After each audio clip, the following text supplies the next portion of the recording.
Oog. Hello. I have arrived.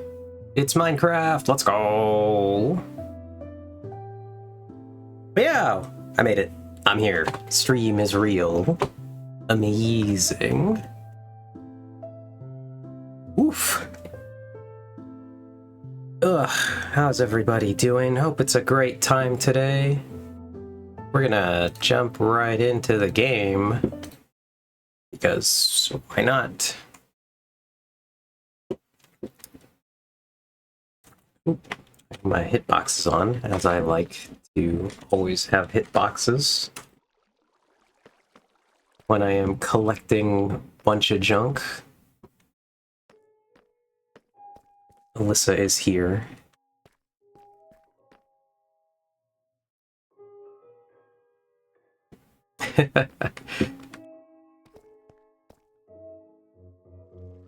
And yes, I think terraforming is very often used to refer to something done specifically off the Earth. Yes. I always wonder in that context, though, because it's meant to make things more Earth-like.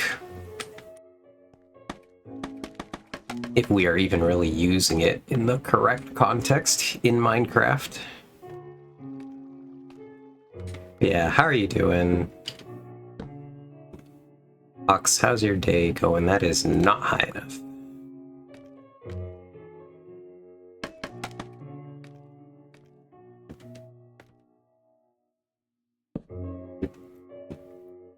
Okay, that is high enough. Tonight, I am not eating the official soup of Eve streams. Are you eating a different soup? Have you evolved past soup as a concept? Very exciting. No. What's the dinner today?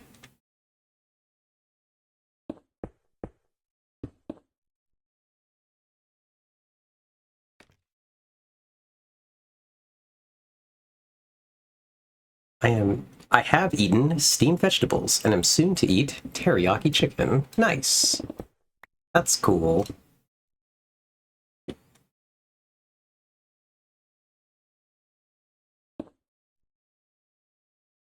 Teriyaki is not my favorite of the chicken.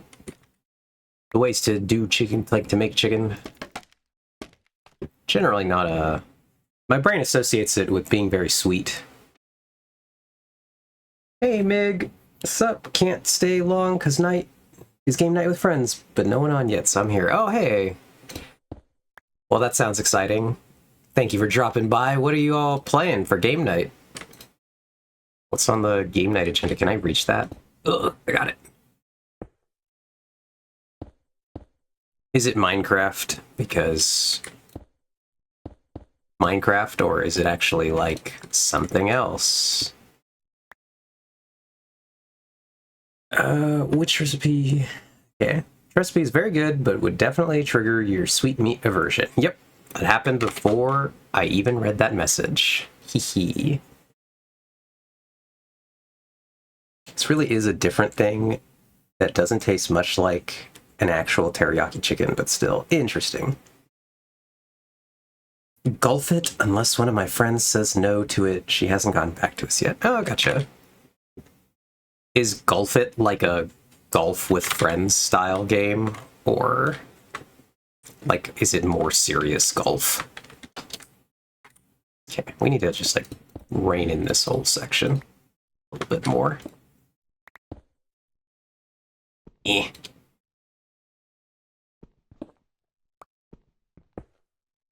Well, little did I know, friends, it should have been one taller. Haha. Oh.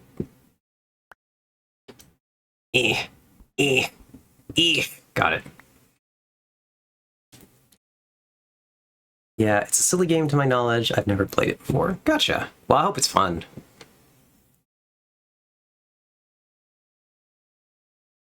We're also getting a trumpet sound for note blocks. Oh, very fun.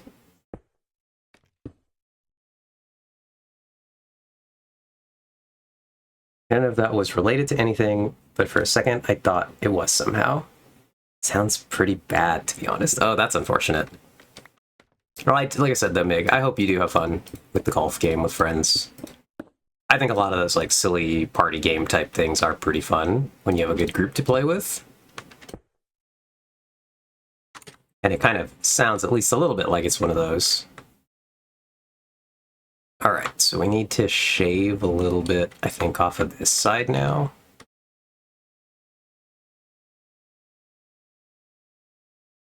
Or we need to bring a little bit back out. We're working, we're pondering. Yeah, it'll be chaotic like every game night with the group of people. Oh, yeah, I believe it. How many people do you guys usually have?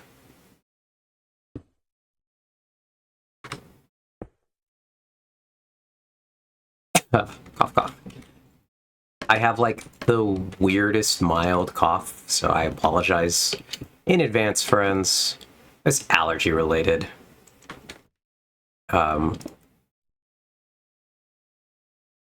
Allergies have always just made me cough. It's kind of annoying. Shit. One wasn't supposed to go there. Okay. Eh. Go.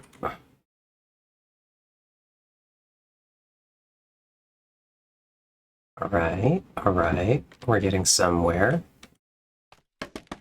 So we awkwardly build this cross-shaped platform. Slowly reach the ceiling here. Eh. Whoops. Eh. Could I put more scaffolding? Yes. Am I going to do that? No.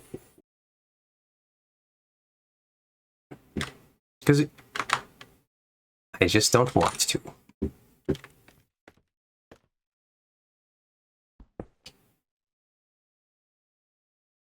Ugh.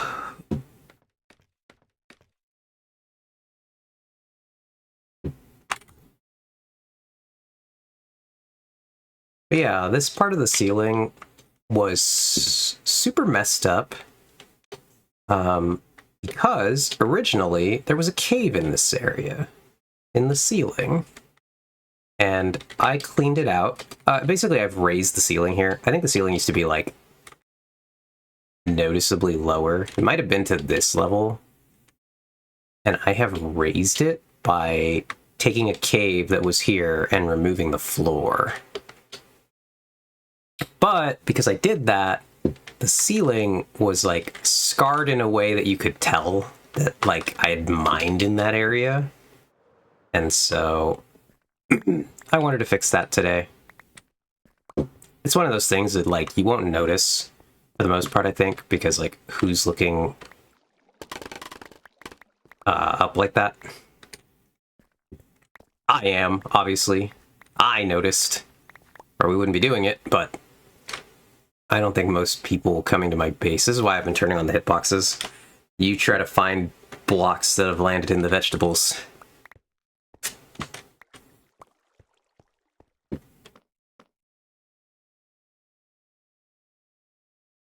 And like, yeah, like I said, you can't really see it that well because that area, aside from like right by where the beacon is, it's pretty dark.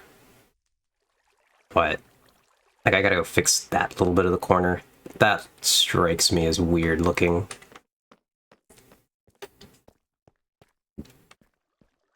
How close can we get to this is always the question though, because there's like stuff all over the place. Nope. It's like right here. Yep, this looks good. Let's get on up there.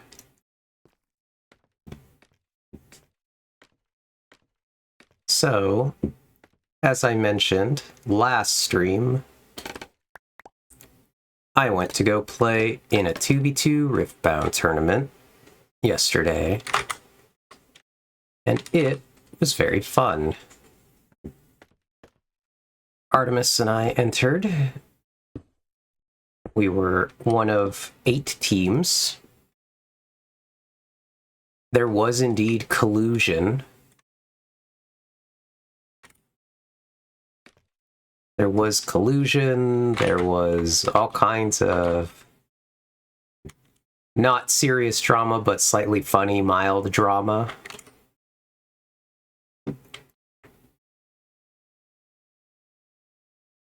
One player was accused of being a terrorist by his closest friends at the tournament.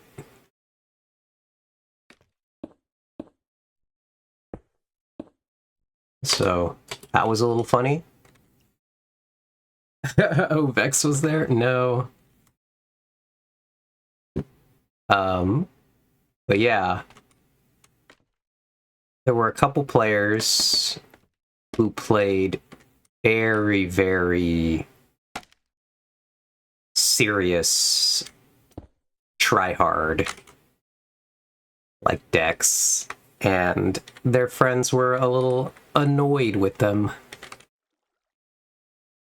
Me and Artemis didn't get to play them, which apparently was a good thing for us, because it was not fun. I think everyone who played against them did not have fun.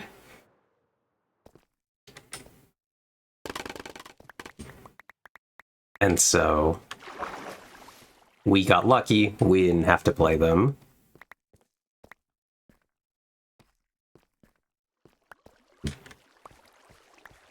But we ended up getting third place. So we won our first game, we lost our second game, and then we won our third game. And basically there's many rounds as it takes to get like a clear winner. And so in this case, it was 3 rounds with the 8 teams. That's how it mathed out to get a clear winner. But Hawk says, is 2v2 even a category that qualifies for higher level competition in any way, or is it just for fun? So it's pretty much just for fun at this moment. They have talked about wanting to do some more stuff with it. Maybe doing actual 2v2 tournaments. But as it stands right now, it's entirely for fun. There's no serious version of it that you can play. And which is part of why I think people were slightly annoyed at some of the deck choices. Because it really was just like, they played it, in effect, just to make sure they won the prize. And it's like, you know, hard to blame them for that, but... Oops. It was a little unfortunate. Whee! I think this is the right place. But I can't really even see this one. And this might genuinely be natural terrain here, actually. We're gonna go pave over... Oh god, it's so high up. Never mind, we're not even close.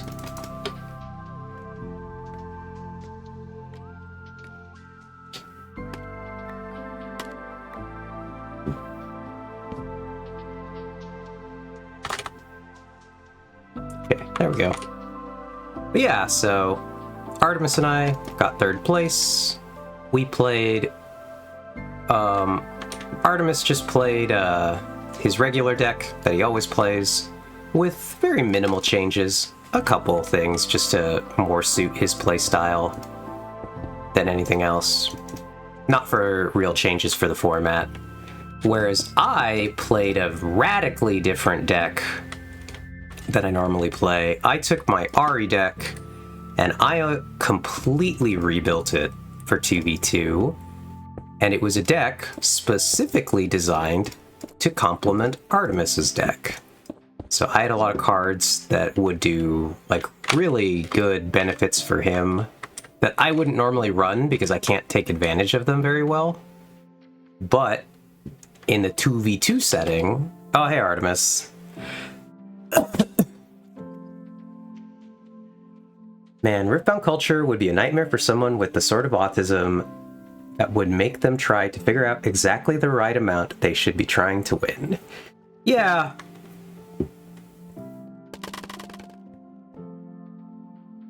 I think that you...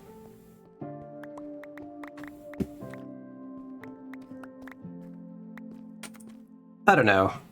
I do think it's fairly intuitive in this situation what's going on, where, like,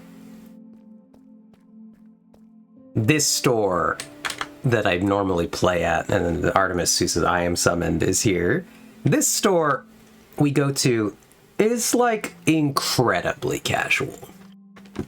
A lot of just for fun players, having a good time, playing silly decks, hanging out, taking it easy.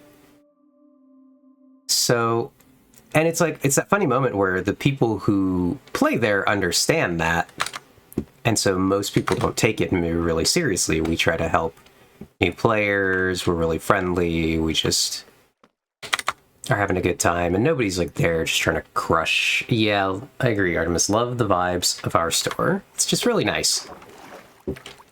And so that's why it kind of, I think, annoyed a couple of the people that their friends that showed up decided to choose violence and pick, like, a crazy good combination of thing to be doing with themselves. When everybody else was pretty much playing for fun.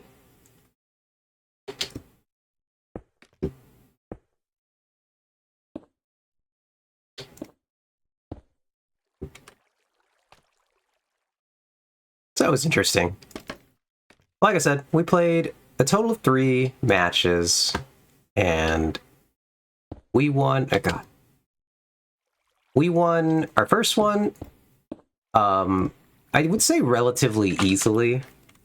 I think we had that unfortunate moment where I was kind of talking with our opponents during the match, because, like, I'm not, like, giga serious, and so I, like, converse with people and all that stuff. We're having a good time.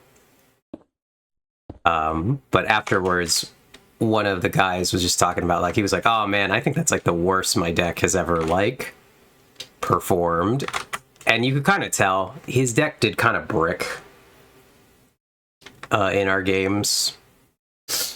Oh, you're right, Ox. You know, you could totally use a happy gas for this. I forget that those are real. Not gonna lie. This would be the happy gas situation. Oh god. But yeah, what was the prize? The prize was 16 booster packs of the new set. And so it was 16 for first place. I don't know how many it was for second place. I actually don't remember. Artemis and I believe, got 6. So some number between 16 and 6. My brain tells me that maybe then it was like 10 for second place, 10 or 12, 16 for first. I would guess 10 for second, 6 for us. Then it was 4 for the next 2 places, and then I think it was like 2, and then I think like 2 for everybody else. So I want to say it was enough that everybody got 1 for sure. And hey, Alyssa. Yeah, because it's like Sweat's smurfing in PvP shooty games, but instead of doing it to get to learn or enjoy something you're not as good at, or isn't as strong, and is basically unplayable in high ranks, doing it to Goomba stomp the other players. Yeah. But also imagine that all those other players are like your friends and people you know, and you decided to just Goomba stomp them. And that's kind of what was going on. And it was like, yeah, that seemed unnecessary, but okay, I see.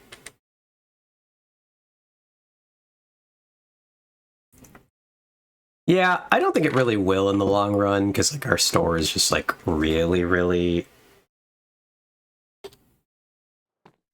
like nice and casual, and so like I think the rest of us are just gonna be like, yeah, but that's those two.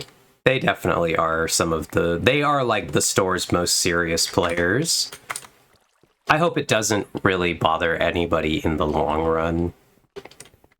I know it won't for me, but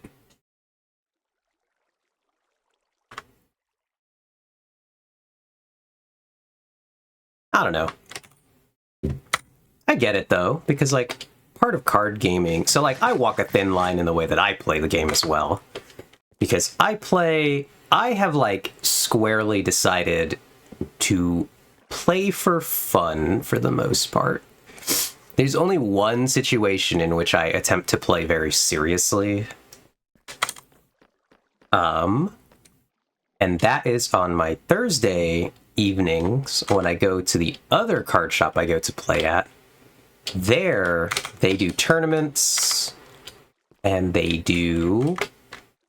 Prizes are only for people who win at the tournament that they do. And so the fact that it's prizes for winning,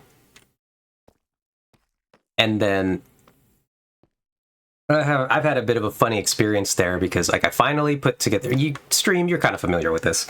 I finally opened the cards I needed to play that red Kaisa deck. And that deck is considered very good. Actually, in the first format, that deck was considered maybe the best deck. So I foldingly pulled all the cards to play that. And in the last 2 weeks, before the new set came out, I was playing it over at the Thursday night place. And I got comments from two of the players who had previously, they'd been winning. Like, they'd been playing pretty serious decks, and they'd been winning not every time, but they've been winning a lot of these tournaments, and they've been collecting the prizes consistently for months. And then I show up with the best deck in the format to play against them, and I start winning, and not even winning the whole thing. I just beat them both, but the one I won the whole thing, and one we decided to draw the final round because the store was like, hey, we'll sell you the new box when you're done. And then the top 4 players were basically like, hey, do you guys want to just draw so that we can all just have fun here and open the boxes together? And everybody was like, yeah, we pretty much all agree to this. I told them, I was like, I'm down to play the last round, but I'm also, if everybody just wants to open the boxes, I'm cool. So I don't need to play the final round, even though I think I could have won. That day I was doing really good. I think I could have won the thing, but I was like, I don't care. So we just split prizing. Basically, it's like, say that basically the top 4 players all just kind of like pooled the prize and then split it evenly was what we ended up doing.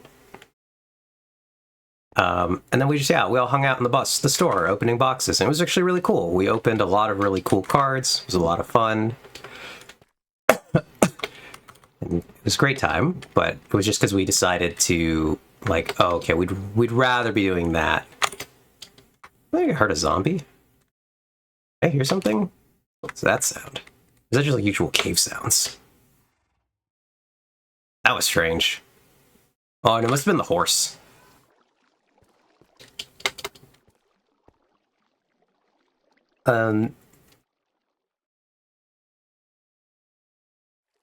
Yeah, at the end of the day, it is just cards, so it's more of the everything else experience that matters in the long run. Yeah, I agree with that. And so I usually play just kind of for fun. I do my own thing. I spent most of the first, like, set, which was, like, from October, basically October to January, I spent the whole time just playing, like, subpar decks that didn't have all the cards I needed and just kind of messing around and doing my own thing and just having fun, making friends, talking with people, all that stuff. And then only in the last 2 weeks did I play something incredibly serious and start to win a bunch. Because I am a gamer. I am good at games, if I really want to be good at games. And so...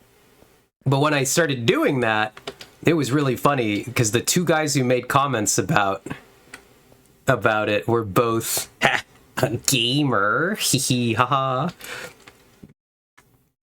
But I had 2 guys make comments about it, and they were the guys that had been previously winning a bunch, and they were like, "Man, it was more fun when nobody was playing that deck." And I'm just like, "All right, buddy, you were playing the deck that beat this deck at the regional tournament. What are you talking about? What are you on about?" my deck is considered the best deck in the format, but it hasn't actually won a tournament. Your deck has. What is this? And I was just like, that's just funny. Yeah, the person who complained about me playing Kaisa was playing Annie, Artemis, and I was just like, that's so funny. It was more fun when I was winning. Yeah, it really was a comment like that, and I was just like, that's too funny. Yeah, it was weird behavior. Yeah, it was just funny, so... That store I try a little harder at, just because the environment there, it just has more serious players. It has the 2 players from my store. Actually, it basically has all the players from my store that play a little more seriously, combined with other serious players that just play at this store. And so, one place I go that I much prefer is the Saturday place, and we just hang out, we play, we talk. After the tournament ended, I organized and I went around, I took everybody's orders, I ordered Chipotle and I went to go pick it up for everybody. So, like, it's that kind of store where we're just hanging out, getting food, talking, playing games for fun, and just having a good time. Yeah, I love that too, Alyssa. And so, it's giving after school club in a way that's just really nice, and everybody's hanging out, people are opening packs of cards, and then they're just like, giving stuff that other people need to them, because it's like the store we usually play at, people will really just be like, what are you looking for? How very Eurocamp of you. Eurocamp is very good. Highly recommend. But yeah, so it's just like, we just help each other out. I traded a bunch of cards to a bunch of people. I try to help other people find stuff that I don't have it, etc., etc. I opened a pack that had a card that is currently selling for $36, I want to say. And one of my friends is trying to play the deck that it's in, and he was looking for a 3rd copy of it. And I was like, well, I have a 3rd one. I can trade it to you. What do you want? Or like, what? And he was like, what do you want for it? And I was just like, I don't know. I got to figure that out. In the meantime, I just gave it to him, and I was like, here, just use it and play it right now, and I'll figure out what I want to trade you for it later, but because I can't think of it right now, here, you just take it and play with it. It's just like, yeah, so it's just a place where, like, I know the people well enough. I gave a guy a $36 card, and I have no worries about, like, getting that back, getting money for it, getting something for it, or that he's not going to run off and I'm never going to see him again. I made that joke where I was like, I'm going to show up at the next night and everybody's going to be like, who's that? He's going to have vanished over $36. And we were just laughing. But yeah, so it's a nice place. A lot of nice people. And we're just generally having a good time. But yeah, so... a lot of fun to be had. You know, I realize in this moment that I didn't put a crossbeam right there.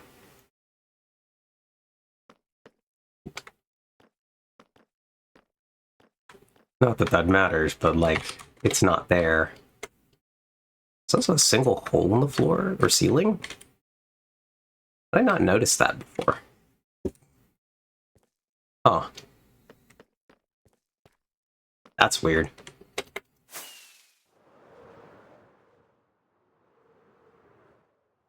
But yeah, so Artemis and I got to open a bunch of packs. We pulled some fun stuff.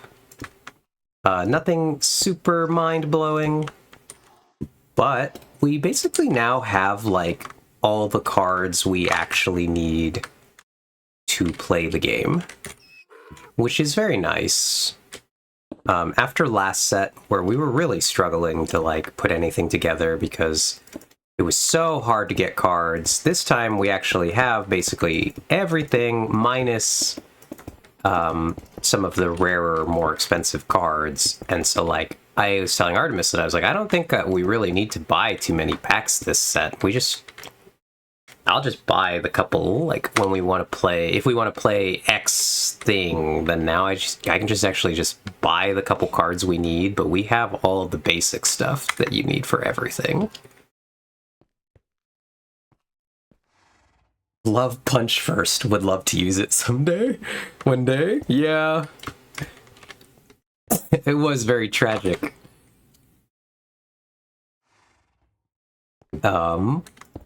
Yeah, so people who were familiar with my Riftbound adventures in the first set will know, like, how impossible it was to get cards. I struggled. Even, like, really good rare cards. There was a card, I think we've talked about it. It's that card Thousand Tail Watcher. It's like a big cat guy. Thousand Tail Watcher is a rare. He's just a rare, which is like not as much as it says rare. The tiers go rare, or the tiers go common, uncommon, rare, and epic. So Thousand Tail Watcher was just a rare.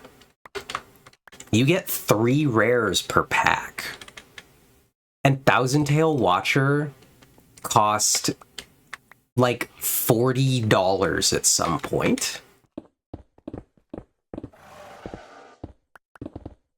And it was like actually whack. Like the whole first set. He's actually still like probably $20 for that guy. And he's not like, in the grand scheme of the world, an incredibly rare card. Let's actually go look. I think they were like $17 the last time I saw the Thousand Tail Watchers, and I wonder if they've gone down at all. Let's go PCG. All right. Let me go over here, take us to the desktop. We are on TCG Player. Let's look at this stupid cat guy, Thousand Tailed Watcher. Yeah, he's still $20. Look at this idiot. Did you guys call this a cat or a fox? Actually.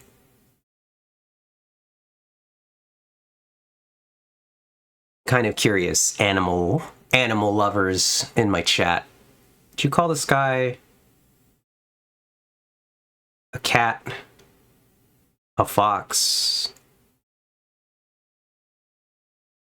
He doesn't have a creature tag like some of them do. And he doesn't have anything. So I don't know what he is. There are literally units that say dog. And I think it's incredibly funny. And I actually think it's really funny what gets categorized as a dog.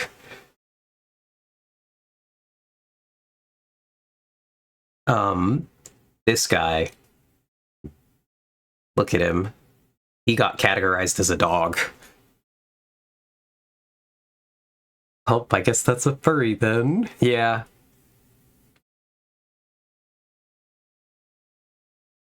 It reads like a cat from far, but up close I'm like, yeah, it is kind of foxish, actually. What the fuck? Let's see if we can find his full art.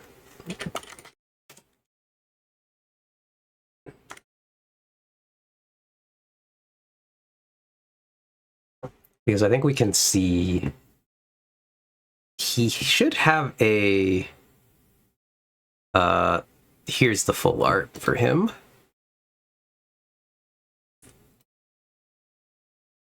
New tab. He's like a weird guy. Look at this guy. What kind of animal is this? He's got like... He's like a bunch of different animals. Let's look at his body. The body's... It's like if a fox were a deer, right?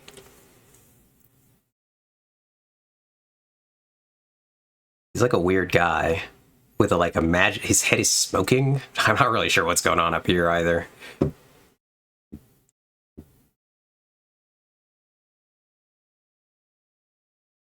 Yeah. Oh, I didn't realize that didn't come across Artemis that he's huge, but there's always been a little person in the front of his card art.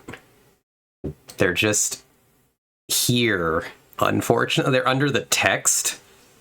But if you look closely at Thousand Tail, you can see the person. I think it's Ari, actually.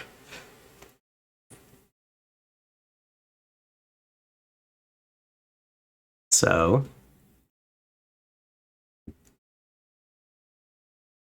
Mike Wazowski energy.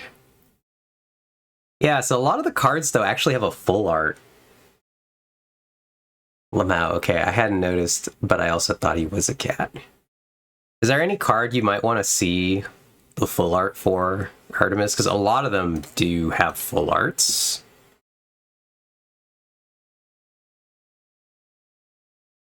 Because they were ones that come from Legends of Runeterra.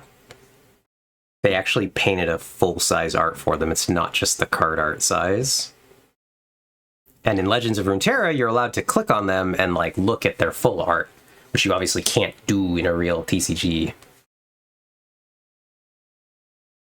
An IRL TCG. But like, let's see if any of the other...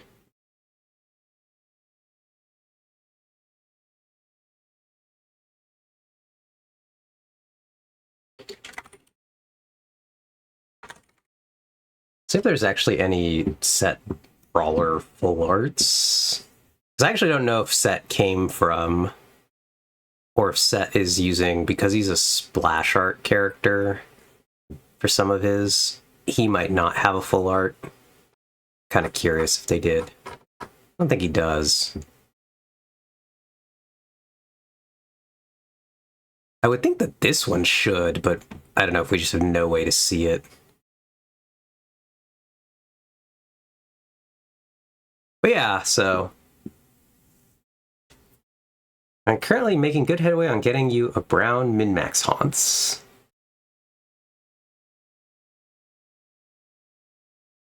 We have obtained a 99, 96, 96 HP jump speed haunts. Very exciting. Hopefully I can get a second more stonks one while gunning for another one. I wish you the best of luck on your horse adventures. But yeah, prices for the new set are really doing quite well for playing. Brawler is an image I haven't seen before, but his alt arts are just skin splash arts. Yeah, exactly. But cards are pretty well priced right now. Even like really good cards are only... This is like a really good rare from this set, and he's only $1.44. So to get a card that's actually expensive is like this card. This is an epic. It's a 3 of in the deck that plays it. This is an epic 3 of in the deck that plays it. And so there's certain... This is another 3 of in the deck that plays it. And that's like the only way anything is vaguely expensive in this set. This is a 3 of... Yeah, everybody's asking for a rise, too. You've seen it, Artemis. You've seen it in person. Look at the Spellsonger price, actually. Spellsonger went crazy. What is that price? Look at the graph on Spellsonger.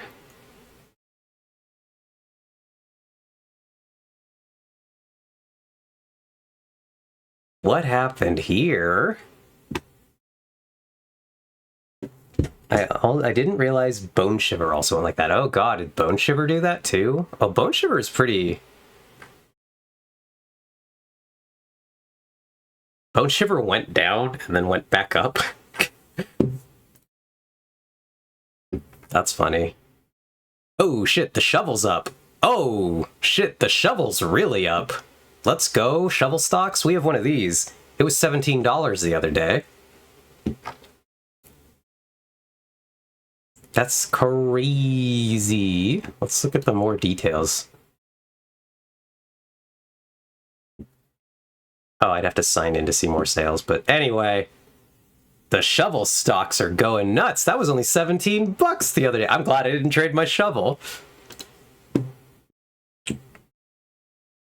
Tiana Crown Guard. I actually bought another Tiana Crown Guard earlier today, and it was $9. So Tiana Crown Guard has also gone up. I think people are starting to buy the singles, and I think certain cards are starting to see price rises. But I love that the runes are so cheap now. The rune, to be able to just actually get the fancy runes for a decent price. Maybe we can actually look at getting some of those finally. But I gotta figure out, like, who ran a strategy where, what's it called, went ballistic? Who did something with Spellsonger? Maybe somebody like won a tournament in China that I wasn't looking at with Spellsonger, and then all of the Spellsongers just sold out immediately.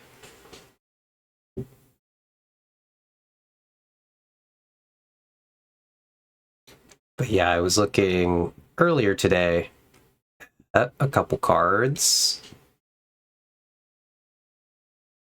Hopefully nobody's doing anything too exciting with this Fiora, and it just keeps going down. It's down to $9. Is that an English one? No, that's a Chinese one, shockingly. But it's still like $12. That's not bad.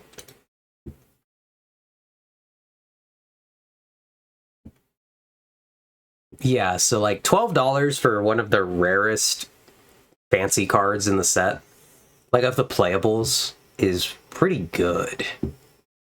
And that's like the range where I wish it would just kind of hang out. Our Ari that we want to try to get is sitting around 300. Very tragic. Hopefully we can get our hands on one, but that price is kind of crazy.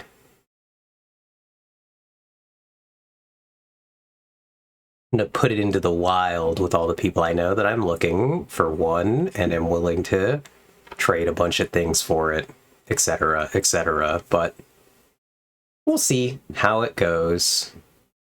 So I know a few people who have opened them and I've seen them. So it's not like as giga rare as the Overnumbers last set. I've seen a lot more of them than I did. Like the Overnumbers, I've actually seen quite a lot of Overnumbers so far, and I never saw like any the first time around. So I don't know if they're just way more common this time or what's going on, but look at the Ari signature. That's crazy. That thing is $2,640 if I want to buy one on here. Let's see what has any sold. Yeah, look. Just today, 3 of them have sold at this price range. Like, who's the clown who bought one for almost 3? Seen a lot of people open Overnumber Brawler sets, and I'm like, God, I wish that were me. Yeah. All right, let's go back to the game. Not the donkey noise. Yeah, so we will see what happens. Damn, that's crazy. The Ari heads are out in full force. Yeah, Ari's always been like giga popular, so like, oh God, I've fallen back in. That's not a shocker that Ari is as much as she is. She's always been a very popular champion. But it's literally the waifu tax at work. Absolute waifu tax situation.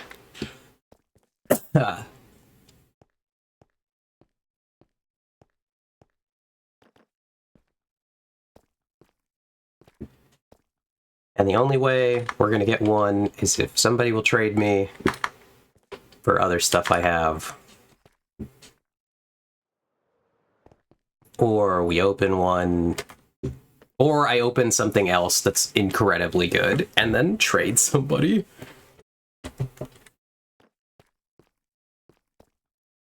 But, like I said, I don't think this set will be too worried about packs like last time, because again, this time I think I already mostly have everything that we need to actually play the game. And it's only going to be like a mild investment of dollars to round out any deck with like the, oh, okay, we need one of this $10 card, and then the deck plays correctly. Not like last set where it was like, well, I'm missing critical pieces and I can't get them because every critical piece costs $50. I don't want to pay that. So we didn't, and I suffered.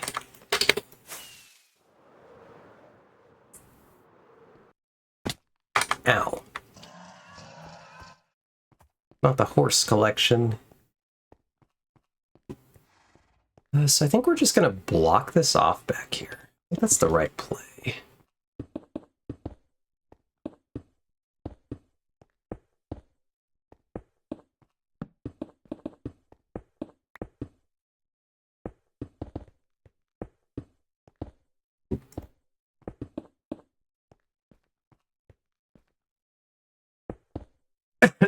Cough, cough.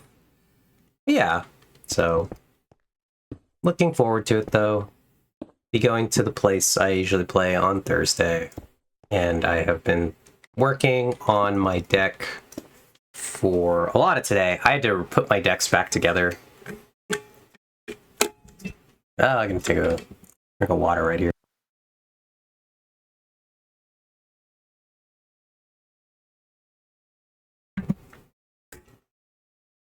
I had to fix my decks because now I have the new cards, plus I royally goofed them up to play in the 2v2 tournament for the most part. And so I gotta add new cards, I gotta fix some of the weird things I did. Yeah, I gotta restore Miss Ari to the pre-2v2 battle, because like I said, a lot of the cards I played in that were not good for anything other than the fact that we were in a 2v2 tournament. I couldn't use half of them like truly correctly without another teammate. So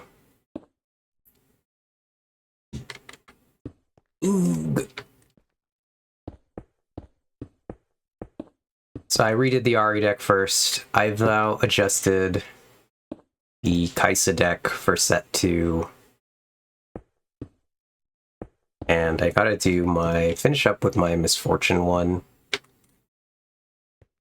That'll be the next one I work on. And then I'm gonna start trying to build some of the new decks. I was looking at the Rek'Sai deck, Artemis, to see if I wanted to actually try to build that since we have 2 Void Rushes. But the problem is that the Rek'Sai deck uses 3 Seals of Rage, which are a card from set 1 that is still actually kind of expensive, so I'm like, rats. And it uses this other card called Immortal Phoenix, and I think Immortal Phoenix has also gone up quite ballistically. I think because this Rek'Sai deck plays it, and people want to play the Rek'Sai deck, the Immortal Phoenix has actually gone noticeably up. So we'll see how it goes, how the prices kind of shake out, because I think obviously they're low at the beginning because there's a bunch of cards that have come out and like people have packs and stuff, and then they might just keep going up as the set like exists.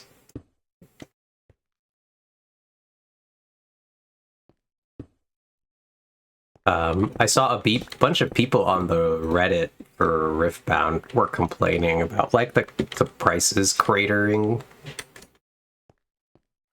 And I was like, what a weird thing to complain about, because don't we want cards to be affordable? But it was really like seemingly like collector people who were freaking out that like, oh my god, the cards are way cheaper this time. The prices have gone down from Ezreal in pre-release was like $140, and then Ezreal now is like $50, and they were freaking out about that, and they were like, oh my god, no, the Ezreal market has crashed, my investments. And I'm just like, boo-hoo. Cry more about it, actually.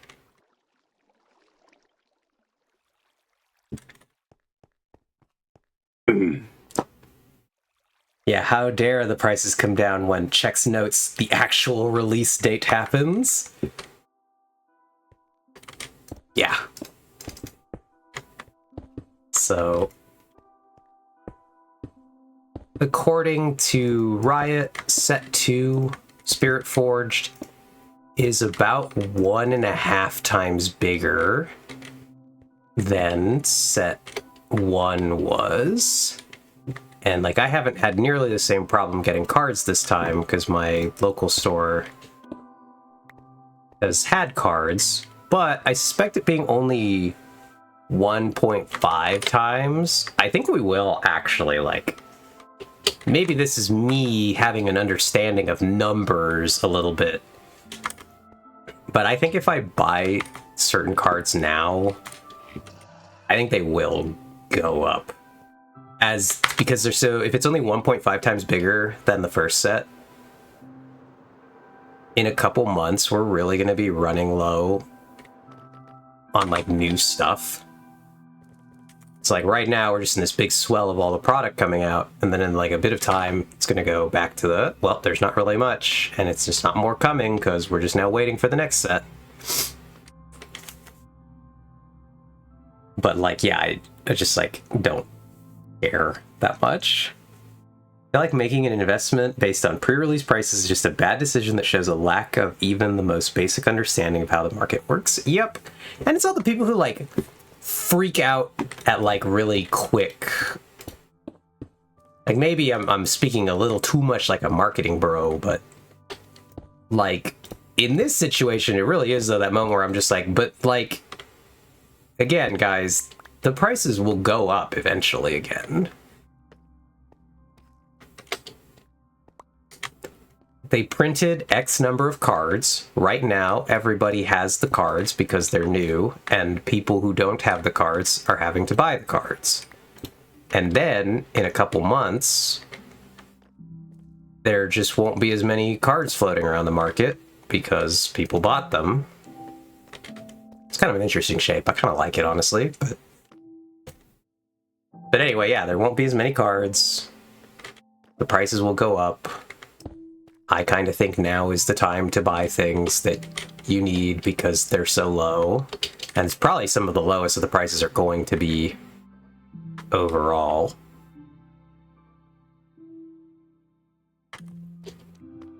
Unless this set gets another wave or another reprint, which we don't know.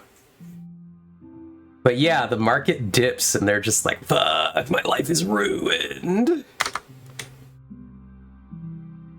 Yeah. And so there's just like a bunch of like, again, I don't know, maybe people who don't see, but like, I guess people are just like easily freak out about like the littlest swings. Yeah, and they do that, Ox. No, they do.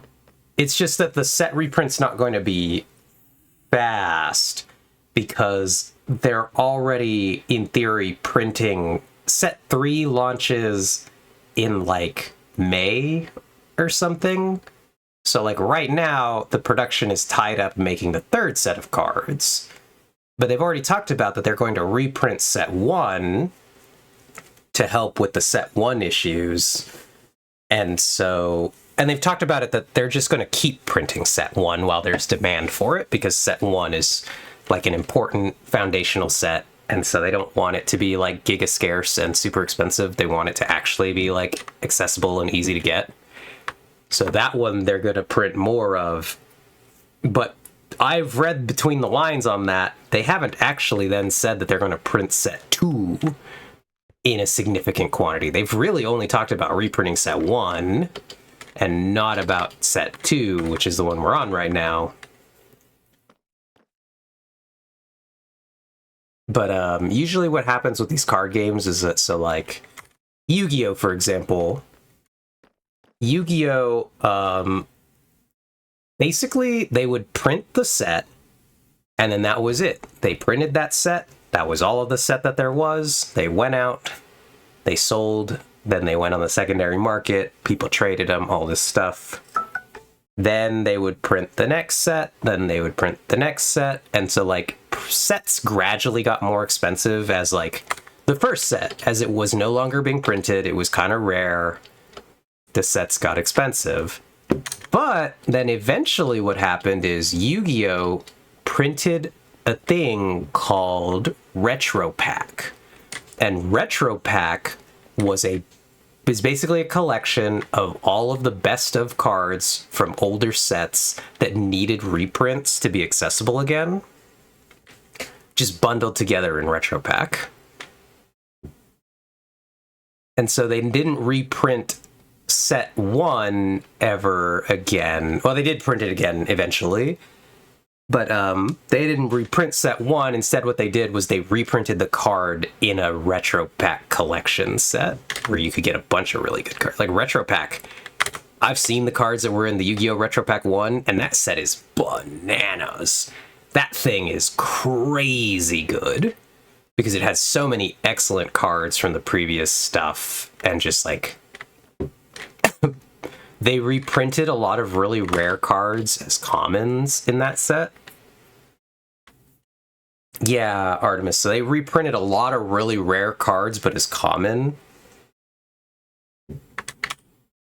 So it just became way easier to get a lot of like power staple cards that people needed, but were like previously like $20 cards, and they reprinted them so that they all became like dollar cards. If you didn't want a shiny one, you just wanted the basic. You just wanted to be able to play the card. So I really liked that, but I know a lot of collectors don't like that. And I'm just like, oh well, I'm sorry. People actually play this game, guys. I don't know what to tell you. But do you think Riftbound is strong enough to have sustained interest long term, or will it eventually fade away when it loses the novelty of being the lead card game? I think that depends, Ox. I think that Riftbound has... I kind of am in the group that thinks that Riftbound has really good... People would say they would say that it has really good bones. It has a really good system. It's quite a fun game. I know a lot of people really like it, who play it and everything, and they're like, this is actually a really cool card game. And it's all going to come down to, can Riot actually correctly balance the game and like find the right balance of how many cards to print? Because the game needs enough cards so that everyone can play the game, but it also probably still needs some cards to be kind of like worth going after. So it needs both the rare cards that are hard to find, it needs to be affordable and accessible. And so I think they need to find this spot where like they can print and like all the good cards that people need to play the game at most are like $10. I think that that's actually like the right place to try to figure out where to land the price. Like where you're like, okay, this is the best card and I need like one of them. It's $10. Oh, okay. See, that's not like crazy bad. It's not like right now where cards are going, like the red Kaisa you needed for set 1 was hovering at like $100 the entire time. And I think that should never be that bad. But the alternate arts and the overnumber arts, I think those are the cards that should be expensive. The $300 Ari card, for example, I'm not truly mad that the $300 Ari card is that expensive. I'm just like, well, I'm not going to buy it for that. But if it's super rare and people really like it, then all the collectors who are opening the boxes to try to get the really rare card are... Those people are the people that make the game affordable for the rest of us. Because the collectors are going ballistic, they open 1 trillion boxes, they have a ton of cards, they then sell those cards, give them away, and then now we, the rest of us, have all these cards because they didn't want them. They were all trying to open Ari boxes, and now the rest of us, we buy them for secondhand on TCG Player for $5. And so I think if Riot can figure out the correct balance for how the game should be and how it should like play balance-wise as well, I think it could last for a long time. But if they never figure that out, then I think it will fade. I think the novelty will go away. Particularly if they can't get it to be like more like meta viable decks. I think they need to do a better job. We're gonna go right back here really quick to the internets. We'll go to the Riftbound website, and then we're gonna go to regional decks. Search for this. We'll go to like the most recent regionals, where apparently the ones in Nanjing. I just want to see if I can... Okay, no, I didn't mean to do deck list. Regional, want meta share. Okay, so we got one for Dalian. Dalian Regional has a meta share. We need the graph to not quite look like this, basically. This needs to be smaller, and some of these need to be bigger, is kind of the current problem. But yeah, there will, as Alyssa said, there will always be collectors. Kind of love when collectors hate things. That's funny, Artemis. Major thing that would have potential to change if it did die as a card game would be which cards were collector tier. Yeah, Alyssa, I'm not talking about the collectors. I'm talking about people who have interest in going to a place and playing the game. Yeah, and I do think that that could really, if they don't get quite the balance correct, because they print a lot of legends, but there are a lot of like unplayable legends. Not because they're truly unplayable, but because if you do decide to play them, you should get your ass kicked. And so it kind of sucks when your favorite character is basically considered unplayable. Because, like, look down here. I play Ahri. There were 8 Ahri players out of 510 for this tournament. So they were only 0.57% were Ahri players. Or no, I think that's of the ones that converted to top 64.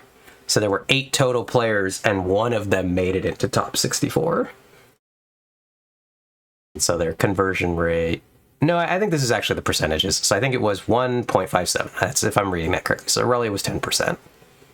So yeah, that's what it is. So there were 8 players. That's 1.57% of players playing Ahri. And so I think that that's the thing that needs to be, they need to work on, because people need to be able to like pick their favorite character and actually have a reasonable chance of doing good in the game. Because that is how League of Legends mostly functions. League of Legends, there are very few characters that are so bad that you're going to like struggle to do anything useful. And there are some. There are some characters where the problem is that they've been what's called pro player jailed, where they're characters that when pro players play them, they look disgusting. So those characters get nerfed a lot, and to a point where the regular players can't play them anymore, because like a character will have like a 40% win rate and pro players will still be picking it, because when you're at the highest end of the skill curve, you're so good at that thing and it has such a high ceiling that you still look broken, and everyone else is just like, well, we're not good enough to do that, so it sucks to suck, we can't play that character. And so there are a couple of characters over the years who've been pro player jailed, and it's just like, yeah, I don't know what to do about that problem. That requires like true design reworks. And so like the card game needs to get to a point where there are like a decent number of viable picks. But right now it's like, okay, right now it's like 25% is Dravens, which is kind of redonkulous.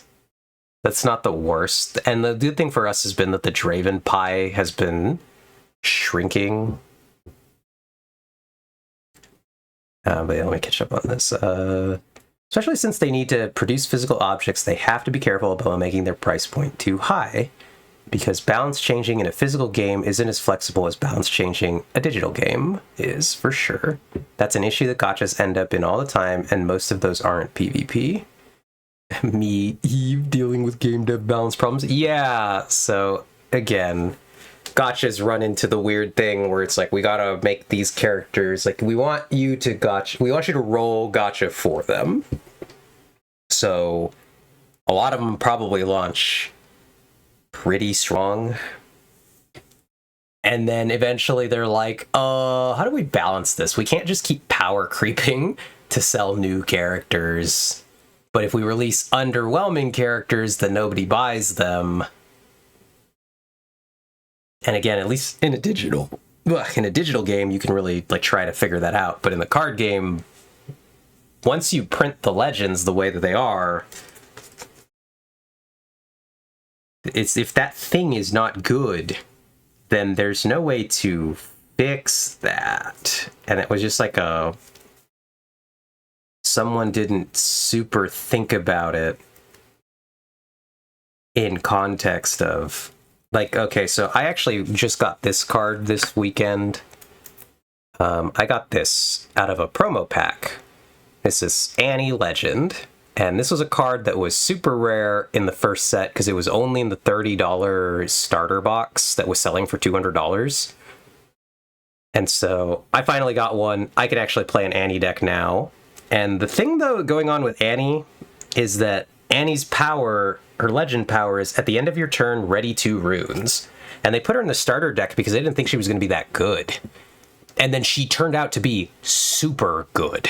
That effect is quite strong, actually. And they just like misjudged it. They really misjudged it. And so the Annie cards got all super expensive, even though it was just like a starter deck card that they didn't think would mean like much and nobody would want to play outside of like beginner games. And then they couldn't fix that because now we're stuck with that. If they, in card games, when they have to do balance, they have to what's called errata the cards, and that's where they change the text on the cards.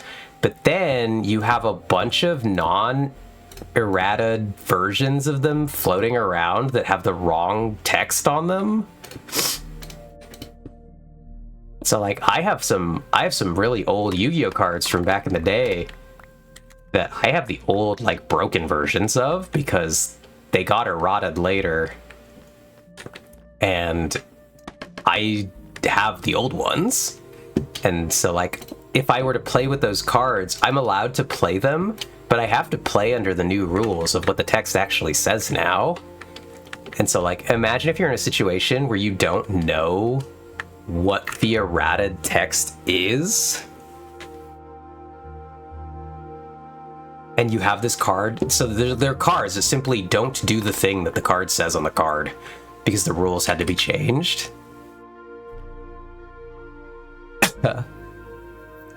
Genshin is and also, hey Vex. Genshin is a wild case for this. They've cranked the power creep up, but we still end up with really crap kits that have no chance of meeting the new floor they've created with power creep. Gotcha. Yeah, underestimating mechanic abuse is something that seems to happen a lot. Yep, devs, I think, lack the creativity of what a million players will do. So players figure out how to break things much faster than the devs do. Drink some more water.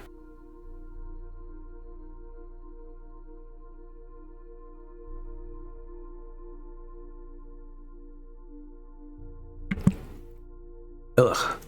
And then, hey, Vex, is it called terraforming if we're not on Earth? Eve, I think the primary usage of terraforming in fiction is related to planets other than Earth. Yep. That is also basically the first thing that Ox said, so... Welcome in, Vex. You know, I assume that Genshin is the gacha game and everything else is just also a gacha. But IDK, if that's just because Alyssa plays it. I do think it's one of the most popular gacha games, to be sure. Players are much more deranged. They got that urge to kill. Yep, they sure do. The players sure do have the urge to kill in a way that the devs do not anticipate all the time.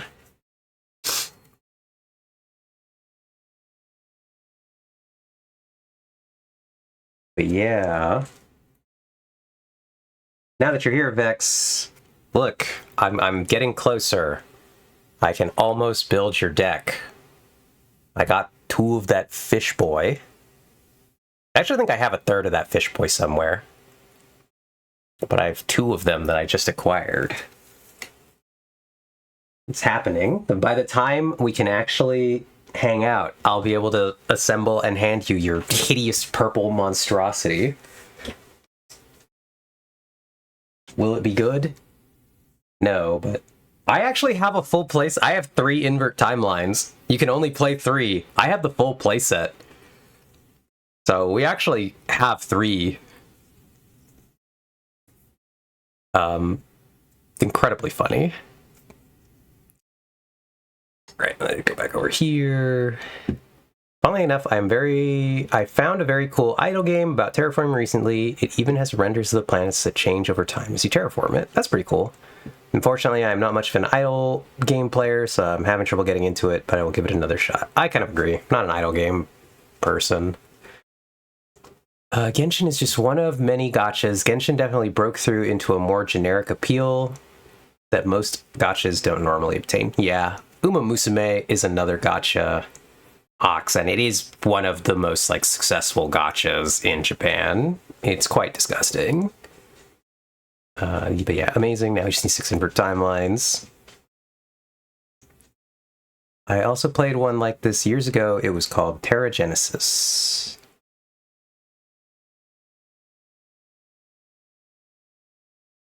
Plenty of people out there don't even know what a gacha is, but have at least heard of Genshin. Is that intentional? Or is that a typo, Alyssa? It's excellent if it's intentional. It's very, very much like we call Riot Rito. Nice. Intentional. Cool. Riot is Rito. Bungie is Bungo. Bungo is actually one of my favorite, like, developer joke names. Bungo is excellent. The one I found is Terraforming Titans. To be fair, it does seem like a pretty good idea for an idle game. Yeah. So IDK of Terragenesis really qualified as an idle game. There were just long periods of waiting, but it was also legitimately challenging and not just infinite growth. Ah, gotcha. That's cool though.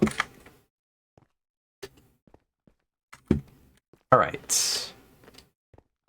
But yeah, for next time we play Riftbound Vex online, I will probably build a Rek'Sai deck and try to play it. I've played a concerning amount of Rek'Sai so far, and I have opened some pretty good Rek'Sai cards. So I may try to put this deck together, except that I'm not gonna, like, try too hard, because, again, let's go. We're one last time, let's go to TCG Player. I want to look at what these dumb phoenixes are at. What is the price on this hideous abomination?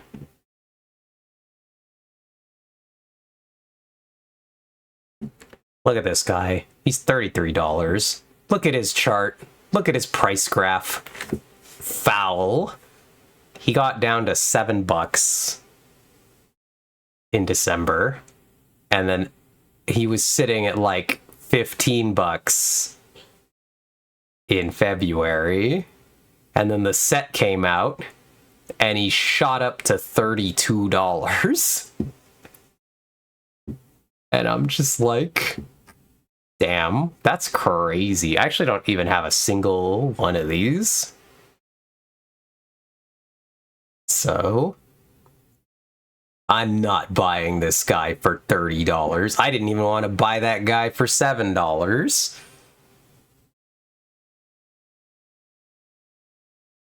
So, I would love to play Rek'Sai, but it's just not going to happen.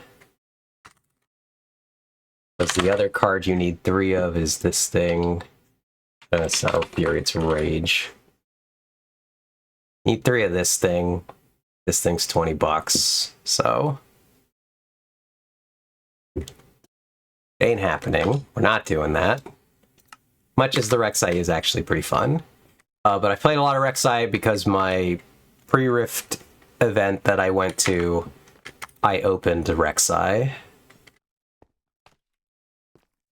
And so that was like my government assigned first deck was Rek'Sai.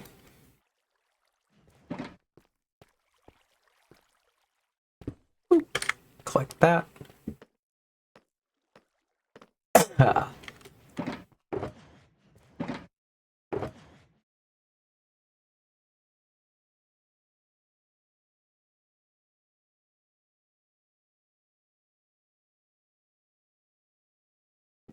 Yeah.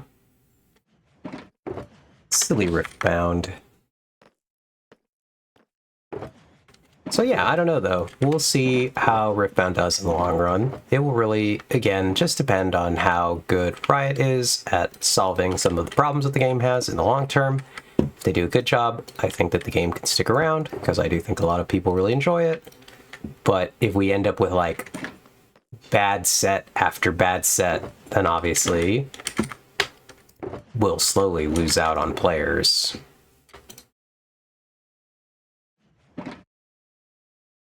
Keeve's gonna make a Rek'Sai Dek'Sai. Curious.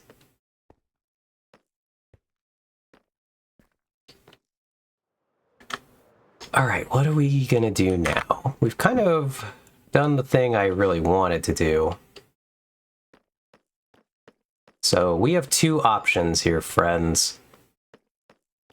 Should we keep trying to figure out this storage, which I am not 100% sure I have the brain juice for, or should we go attempt to collect some more gilded blackstone, which was something I wanted to do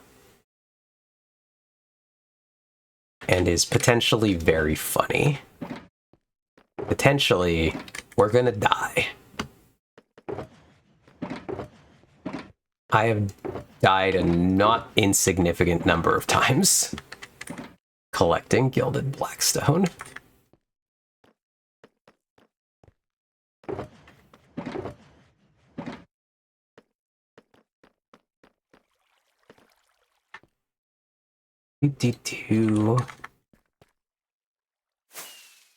So we gotta put some of this stuff away.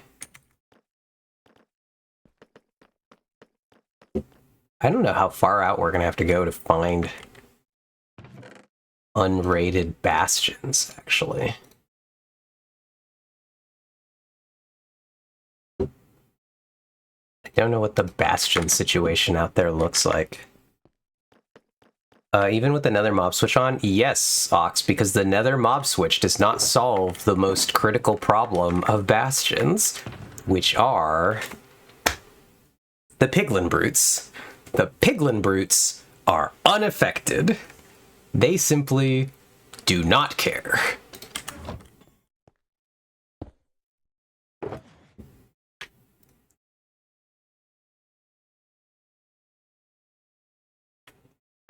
Cough, cough. All right. So it has infinity. I know we have infinity on this bow, and my brain still says we should take 2 arrows, though, just in case.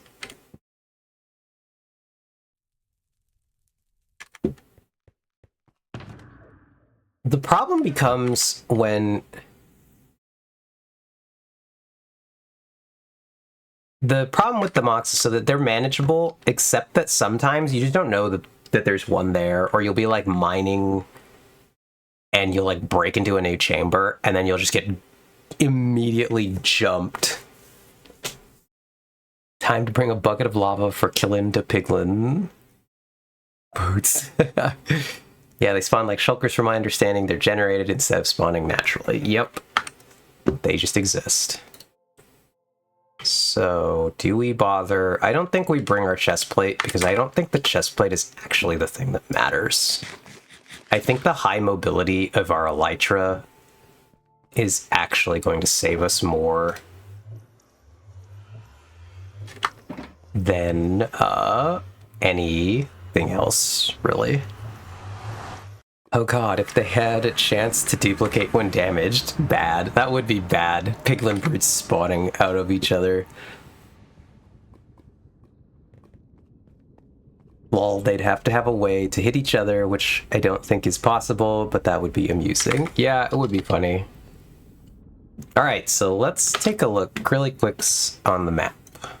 We're going to bring up the Realm of the Mad Duck web map.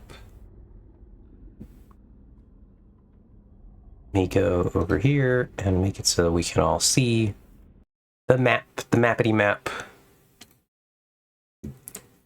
There's something that I think actually well balanced about the trial chambers. Chestplate is noticeably better than Elytra there. Yeah, I agree. I think it's fun. I think trial chambers do a great job of actually making you want to use your armor. So, oh look, we got a melon now on the map. That's fun. Check whether the mob switch is on before you go. Yeah, sure. First, though, let me just figure out kind of which direction we're going to be going. Also, what is going on here? What is that? Is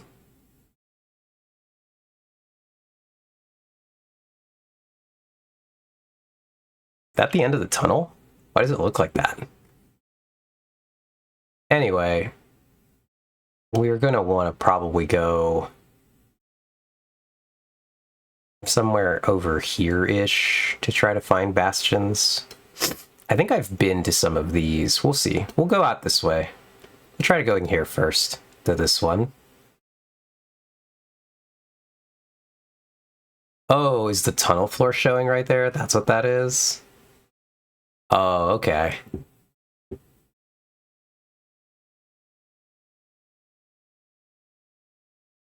If it isn't on, I'm shocked because I haven't died and I've been giga AFK in the field. Yeah. I think there's a spot where the nether is solid from the roof down to the top of the tunnel, so the tunnel floor is showing. Oh, okay. I was like, who's building something in here? What the? So I'm going to move this back to the other page just so I can double check it every so often. But yeah.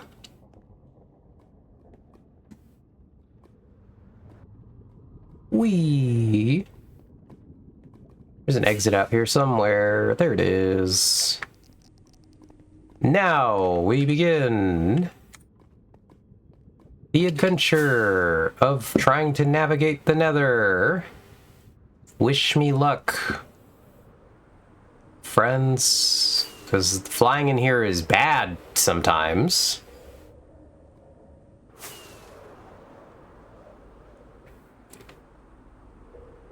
If I stop reading chat for a little bit, please excuse me, because it's me having to attempt to parse which way is a viable flight path and which way is not. I also guess, let me know if you all spot.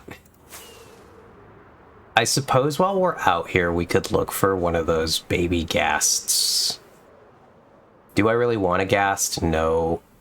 Are there situations where the ghast might be really useful? Yes, so sure. How do we get through this? Can't tell if this is truly a wall we need to go around.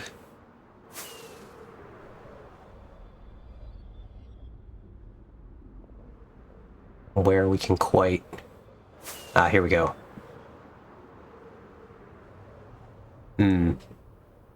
This doesn't look good.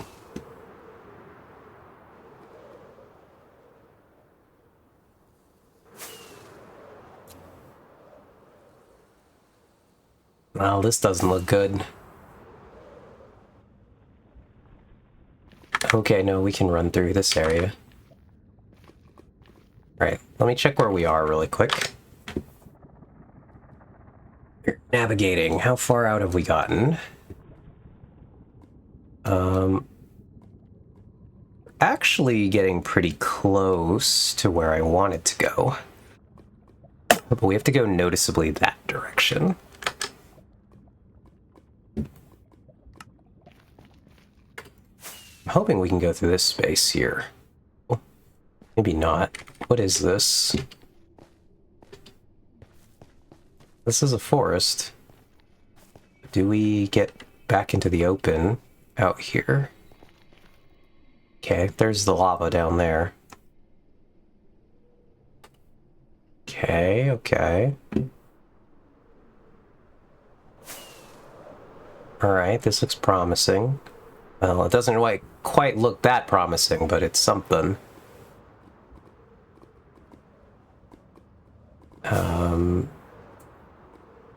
Don't love that. What am I looking at? Oh, it's just like a floating chunk of nether right there.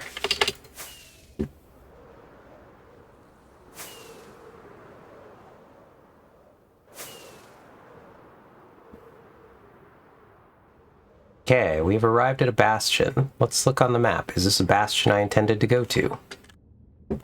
Or where have I gone?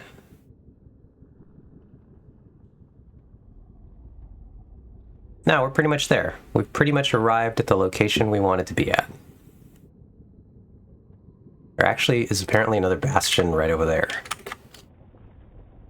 There is another bastion right over there.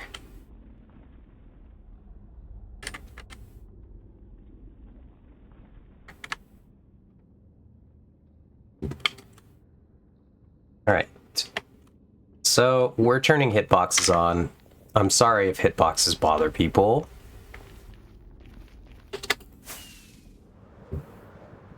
But we are hitboxing today. I think I've been here before. Yeah. I'm reasonably confident I've been here. We will do a quick check.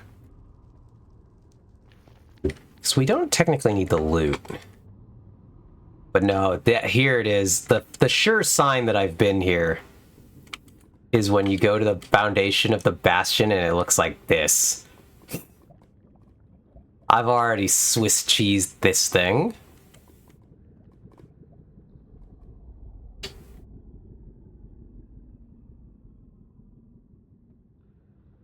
This one I haven't though. This one actually has a lot. So we're going to this one. Oh wow, you were serious? Yeah, how do you think I got as much gilded deep slate as I did? Or gilded blackstone? That's not easy to get a full complement to sell in my store. So I've ripped through some of these bastions in an effort to find it. But this one I haven't yet, so we're gonna do this one next. No, I've actually not hit a lot of bastions, Ox. I have not been to a ton. I have simply very thoroughly cleaned out the ones that I've hit. So let's free cam really quick inside this thing. I think it looks safe. I don't see... Nope, there's one. Oh, that's a regular. It's not even a brute. That's a brute.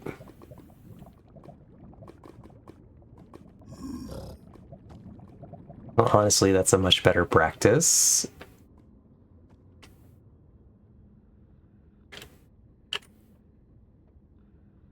Okay.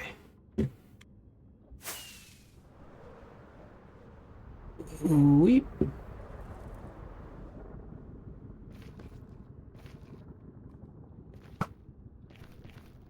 Height calibration mildly incorrect. I thought he was going to start moving, I'm not going to lie.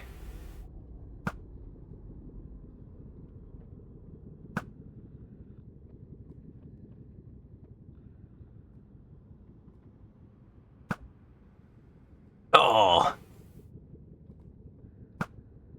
Nope.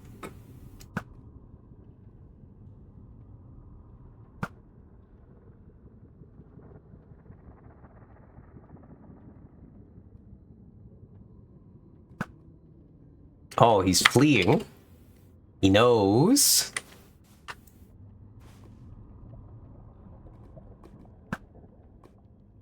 I've not gotten the most practice at that. So...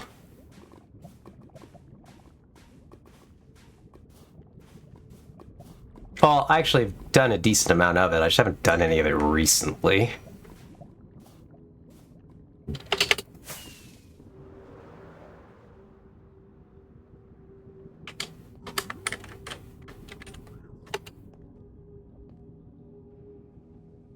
See, I thought I heard one to the left here.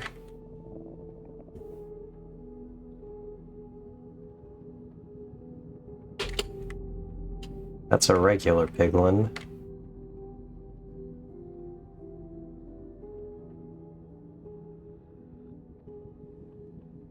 He was fleeing.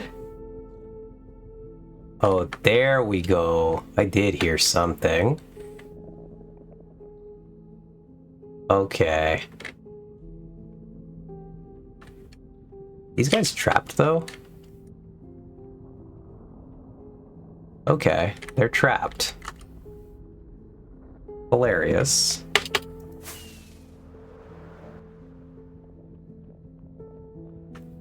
Oh, that was annoying.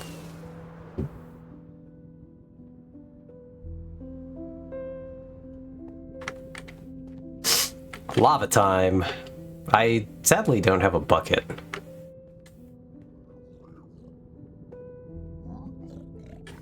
So I was thinking I was just going to shoot them.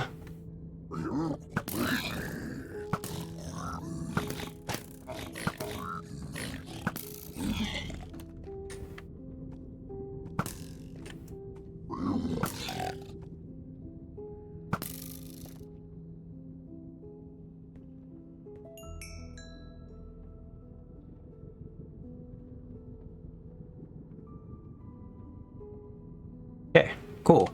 Mission accomplished. Would you guys say it's more or less ethical to shoot them with arrows than it is to burn them with lava? Out of curiosity. Which one do you think inflicts more suffering? You saw one more.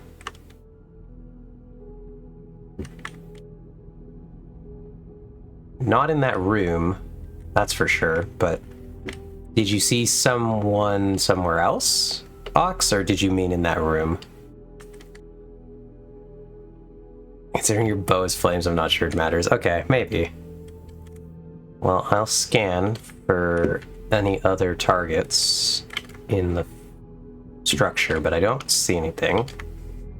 Oh no, here's something. There's one. Was it this guy? Is there what? Oh, I did see this one, but I didn't notice the one standing there, apparently. I doubt it. Uh-oh. Well, we've lost a piglin brute then, perhaps, according to Ox, so... Be afraid, chatters.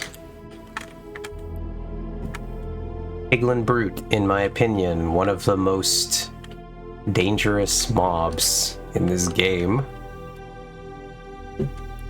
Let us go hunt down the last one that I found, at least.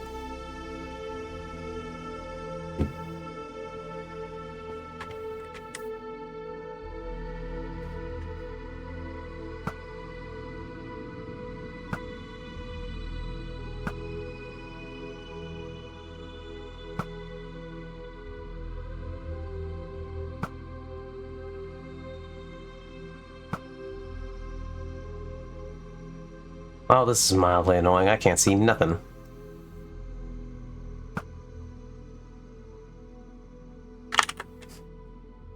Surprised, honestly, that we could see him at all.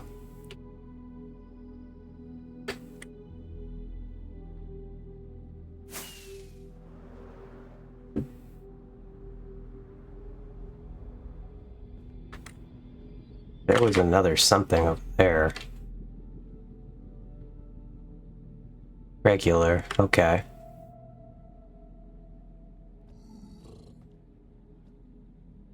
Where's this below us? He's below here somewhere.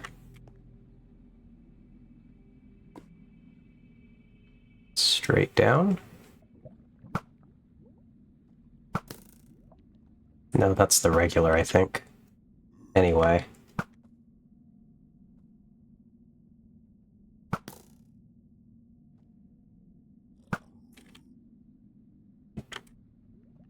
Nope, that is actually the one we want to kill.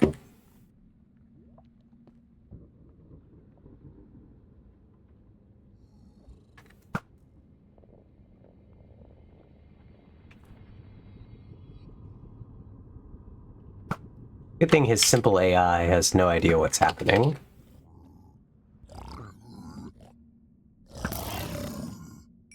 Got him.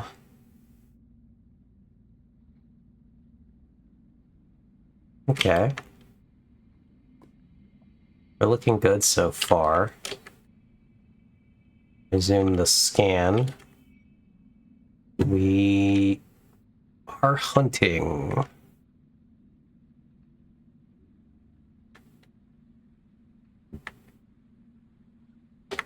Suppose this is some mild degree of an unfair way to do this for them. I do not offer them a fair fight, since I'm free camming around to hunt them. But it seems mildly unnecessary to offer the piglin brutes a fair fight.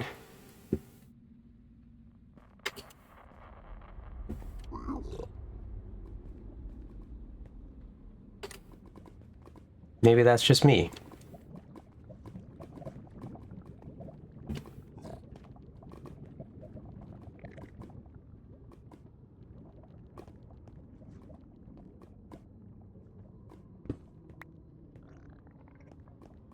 Well, that's interesting. I guess I have been here at least to look for pig steps. That explains why there were so few of them, to be fair.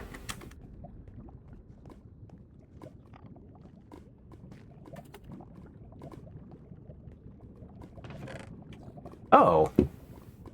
There was a pig step, though.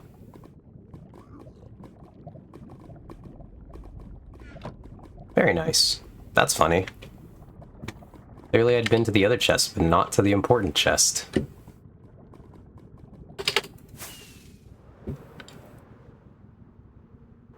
Right.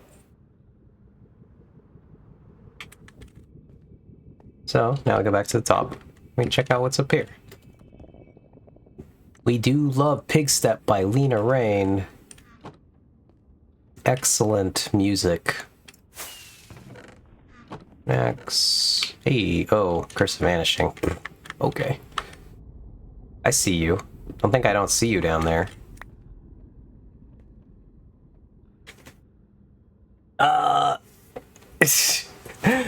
Lava chicken is also fire, says Alyssa. That's a spicy take.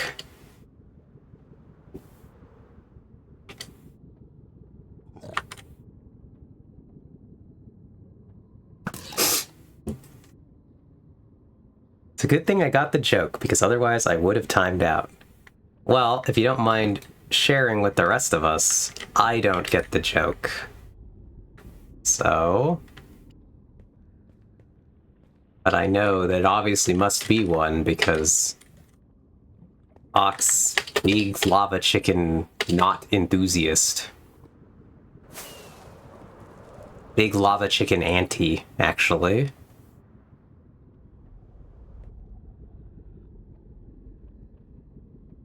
It's fire because of the lava. Wait, why do you hate lava chicken?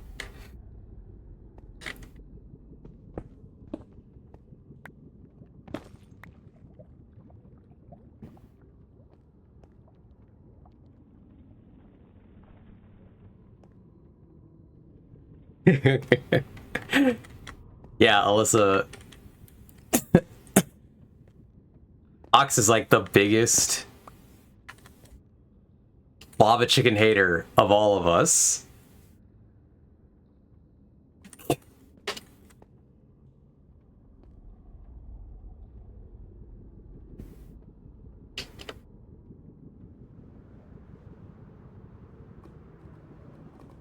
Okay, now we get into the foundations of this thing.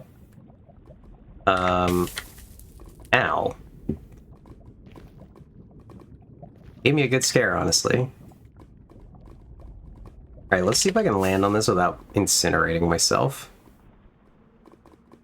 Alright, we're coming in. Nailed it.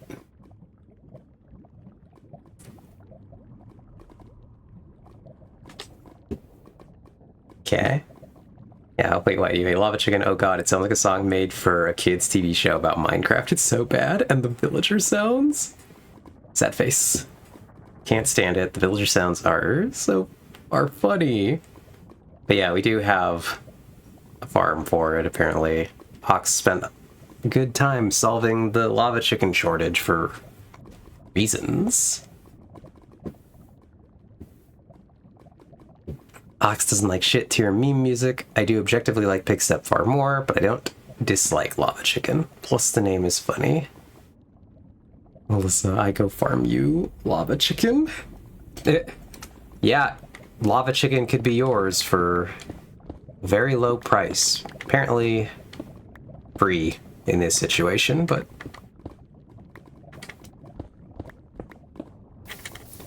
even if it weren't free, it could be yours for an incredibly low price. Because you can buy a lava chicken from Ox's record shop.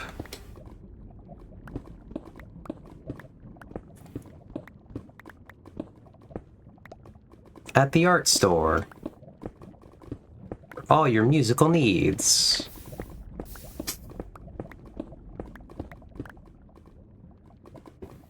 Yeah.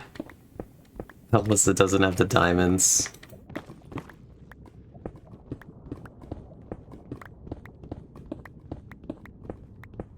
I guess the real question, Ox, is do I even have the diamonds then? By the same logic. Unlike you, she wasn't brought onto the server to mine for me. Yep. Alyssa is a first-class Realm of the Mad Duck citizen, unlike me.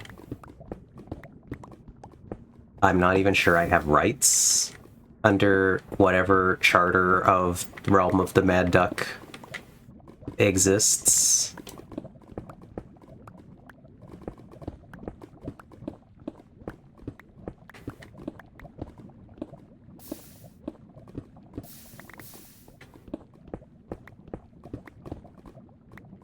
Oh, that's an annoying one.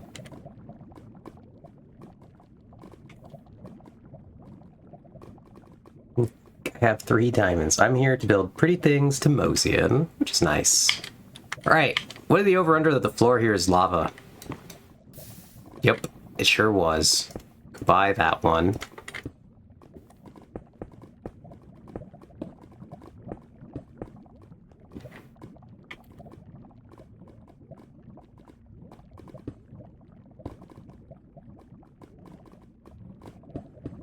Oh, correction, I have 2 diamonds. Nice. That's 2 whole diamonds, though. It's more diamonds than most people have.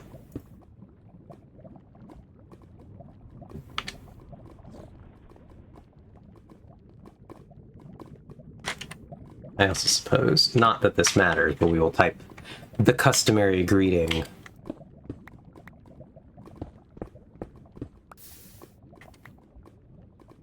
I like preserving ores. I understand that, Alyssa. As someone who runs an ore shop, this may shock you. I also like preserving ores. Crazy, I know.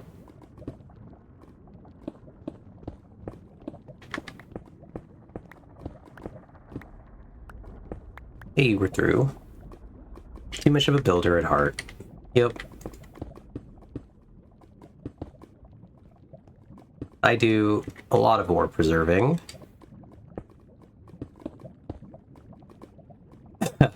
Joe got, I think, actually upset one time at someone on Treehouse because I had collected a bunch of ore and I had put it in the storage in case anyone like wanted to use ore for anything. And then a player came through and smelted all of it. Broke and smelted all the ore that was in the storage.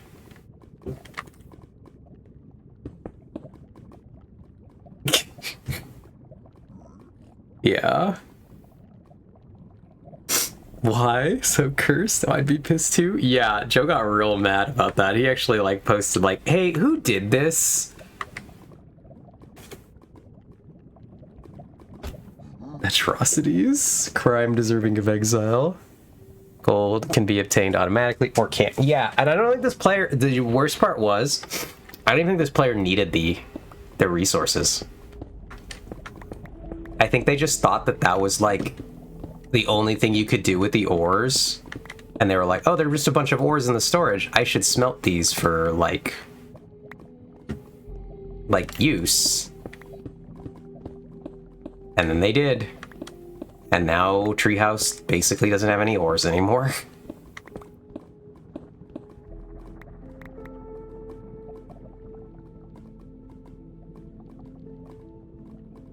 I would also be annoyed. Crime deserving of exile. Gold can be obtained automatically or can't.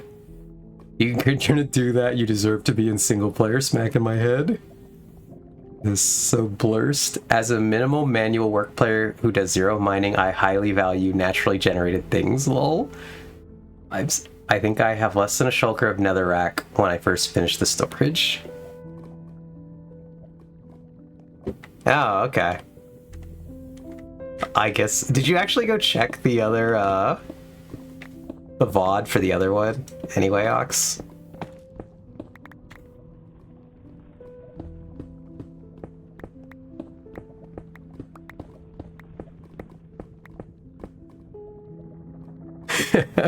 No, but I will now.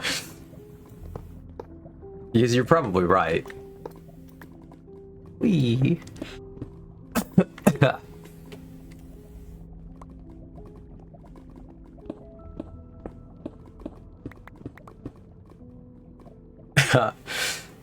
No, our after stream. I was actually paying attention this time. Hilarious.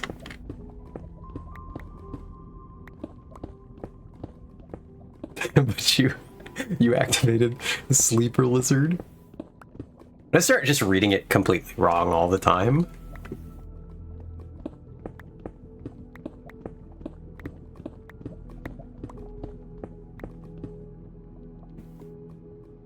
I'm at my specifically equipped zombie spawner waiting for the 1 in 400 chicken jockey spawns.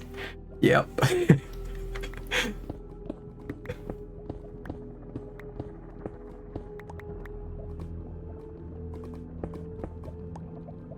Wow. Alright, how does slapping my head sound?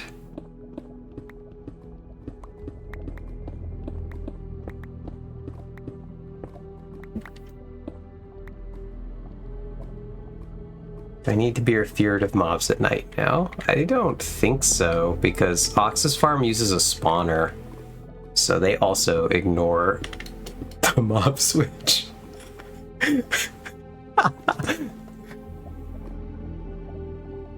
It's the worst. Thank you for that. I hate it forever.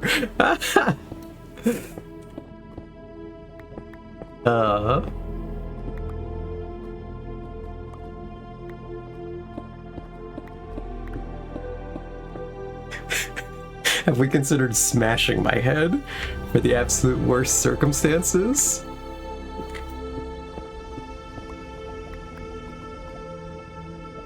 Vibes.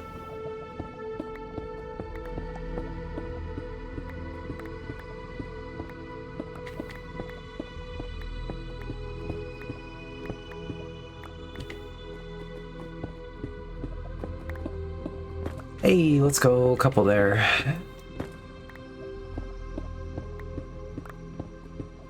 I actually can tell you exactly why my brain spits out smacking every so often. I can process through what's happening here. Let me go look at this really quick.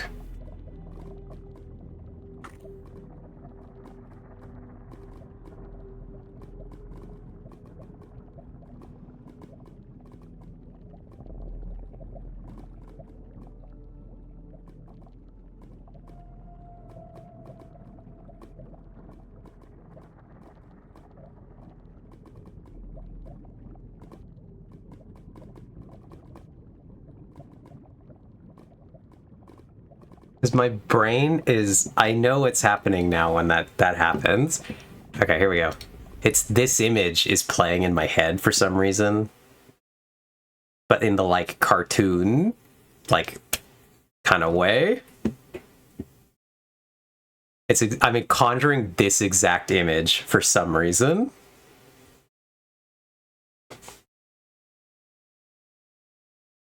Ox might even be able to tell us when this happens. I'm kind of curious.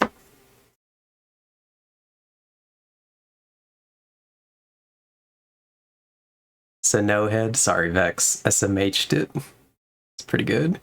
Chinese New Year is in like 2 days. It will be the year of the horse. Great day for Uma Musume. Terrible day for lesbians. Not the evil and intimidating horse. One of my favorite meme images, though.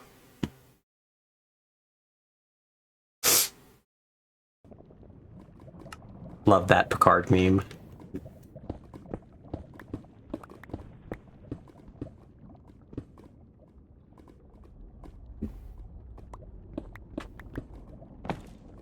Beep, boop, beep. Alright, is that one good? Yep, that one's good. Hooray. What do you mean, this is a great day for me? I'm literally breeding Minecraft horses. Yep.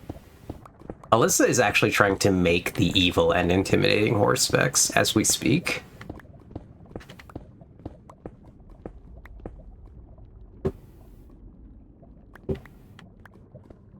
Yeah, I do like that. You have too many horses already. Can you imagine what your base will look like after an entire year of the horse?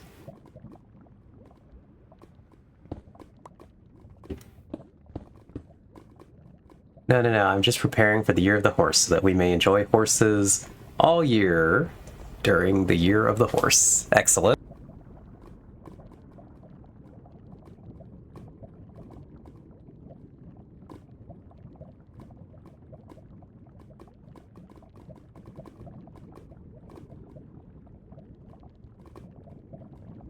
Ugh. Consider staying hydrated, friends. Is important.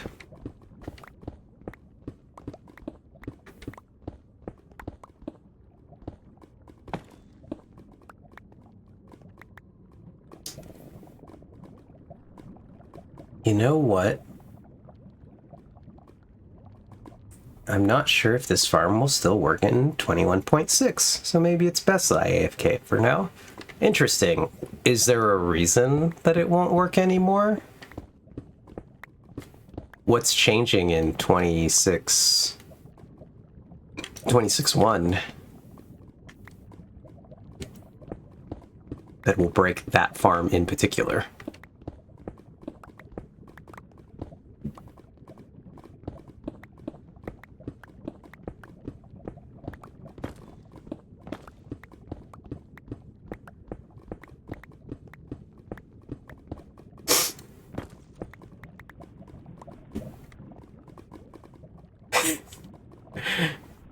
I want to say there were changes to the baby mob hitboxes and maybe something with the jockeys. Oh, okay. Well, hopefully they didn't horribly brick the farm you totally spent a long time designing and getting to work. That'd be pretty unfortunate. Is there really one in the wall right there?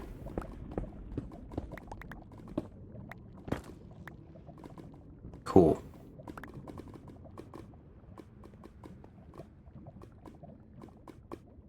I know, Ox, that the lava chicken farm was your pride and joy. You say that like sarcasm, but it was so annoying to get right.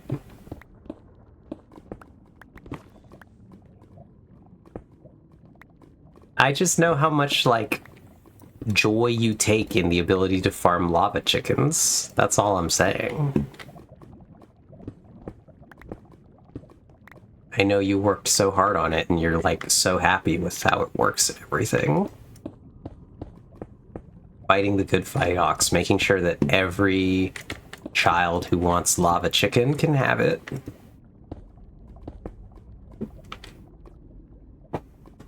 Ox the whole time. I don't even like this fun disc. Yep. Did not like that thing, but was very determined to get one. I've gotten one naturally generated lava chicken disc. So I've actually got one. Rename the disc to Kids Bop Lava Chicken, just for Ox.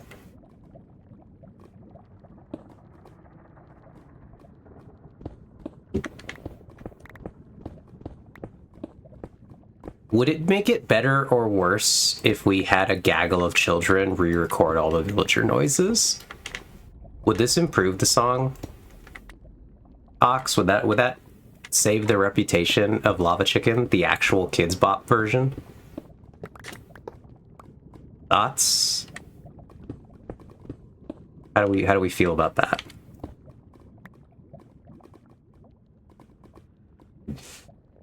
No idea. In my math class, we learned a lot less content this week, and instead what we learned was more complicated, so we spent longer on it. But my math teacher seems to have a minimum amount of homework questions he has to give. Does sound annoying. I don't think that would improve my feelings that it doesn't belong in the game. I would just feel worse about hating it. Why? Children make bad stuff all the time. Part of being a child. I made a lot of bad stuff as a child. What's my right?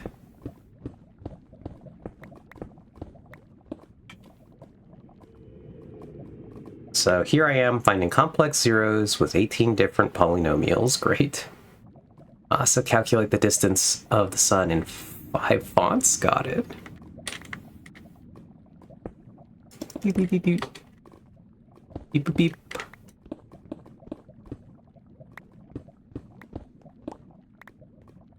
Oh, hey, we're in this room.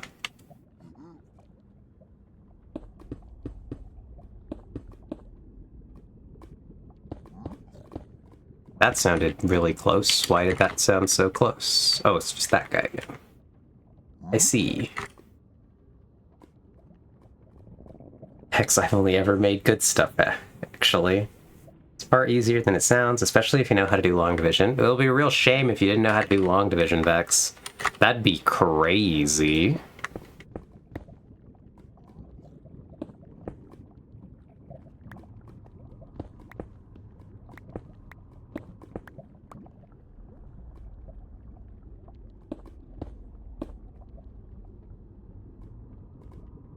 They'll never get me to do long division.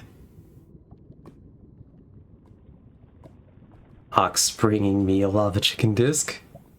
Me pulling emeralds and carrots and melon slices out of my pockets. Excellent.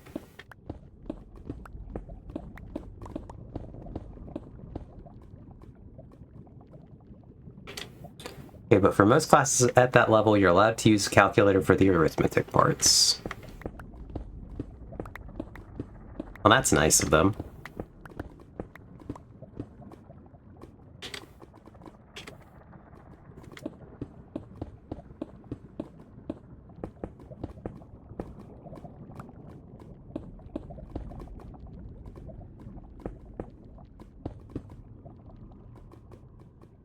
Nice. All right, we're here. We did it. So, we mined this one that way. Now we mine this one the long way. Baby. Which is why I don't know how to do it, lol, but I am talking specifically about the polynomial flavor of long division. For anything that matters, I always use a calculator because the last problem we need is my ass flipping numbers around during doing head math. Ooh, I forgot that was a thing, but I don't even know how to do normal long division, so I just learned expanded synthetic division instead because they'll never get me to do long division.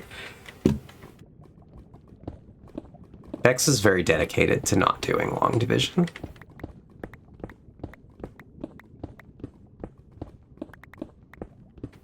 quite impressive.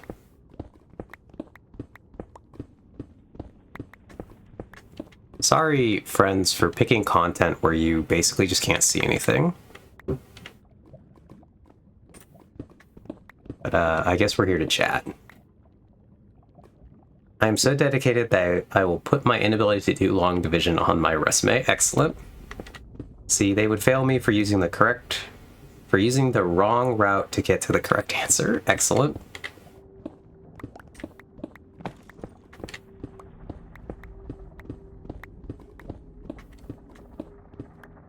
Oh god, we've fallen down. I too had that problem, Melissa. I am some degree of habitually inclined to hate authority. God damn it. Piece of shit. Okay. Just you don't see the hole in the floor until you fall in the hole in the floor. Any math teacher who does this is a moron, lol. Yeah. Tell that to literally my entire K through college experience. Yep. I agree. Though I guess those are not mutually exclusive things that have just been said there. Lissa, X could be calling your entire... Actually, I'm confident that Vex is calling them all morons.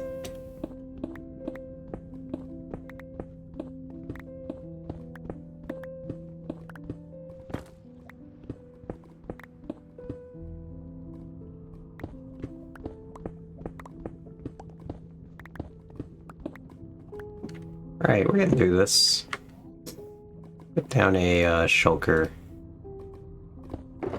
Put our valuable items in the shulker. And then we'll make one for all of our blackstone. And I guess we'll throw miscellaneous items in there too.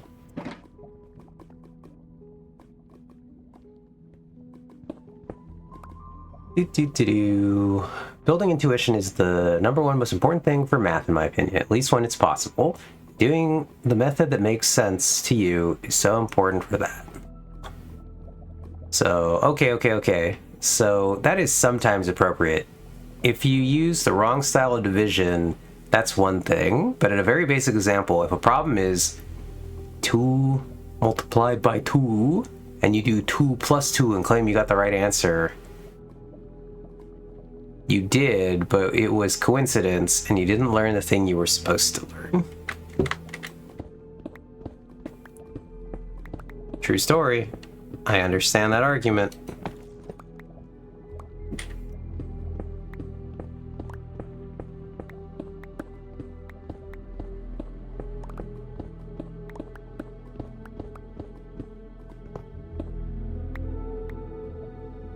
Would be one thing for them to check, hey, you do have this tool available, right? Okay, cool. But going, hey, you have to use this tool for all of these problems, or you get half the points even though you did the correct math and got the right answer. It sucks. You missed a gilded just now. All right. What? What? Oh, there was one in the floor.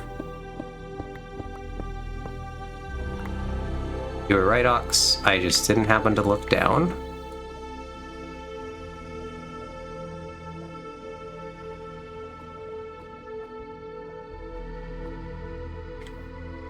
There is like a perfect confluence of them that I can miss with this method. If they're in that exact intersection point between the pathways. But I don't think it matters that much if they are. Just because we're not really, like, trying to be sure we got 100% of them. We could if we wanted to, but that seems like a lot of effort for not a significantly increased rate of deep slate. Or of polished black, or of gilded blackstone. I'm speaking from the camp of where we literally got marked wrong for using stuff like putting a finger down or multiplying stuff by 9. I can see that, especially if your assignment is show your work. Not what I'm talking about.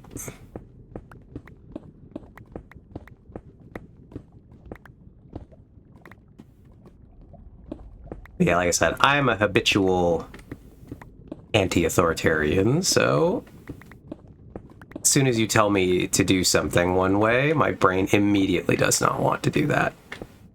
It's a problem, I know. Oh god.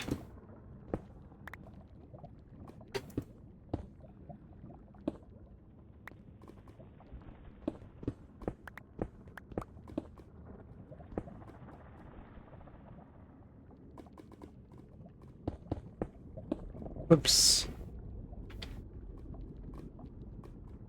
I'm not being excessive in my judgment here. The schools I went to literally forced left-handed kids to use their right hand.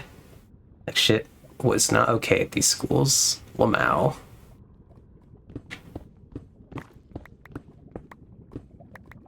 Oh god, it's happened again.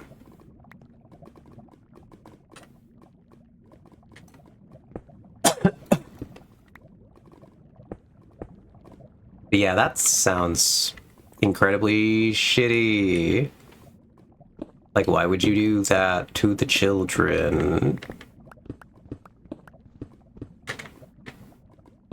It's crazy how many of how many people are like, we gotta protect the children. Also, let's do this horrible thing to the left-handed children.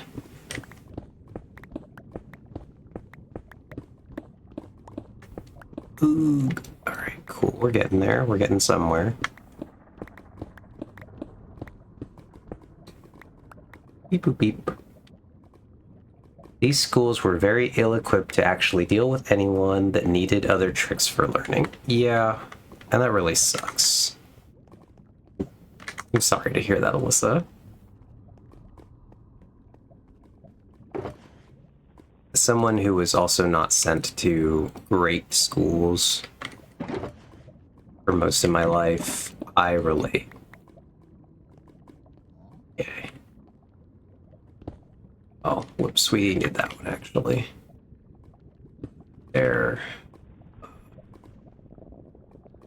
Break off this one, that one.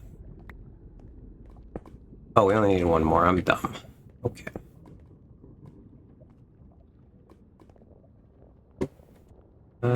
Is this the correct level we want to be on now? I believe it is. Let's believe it.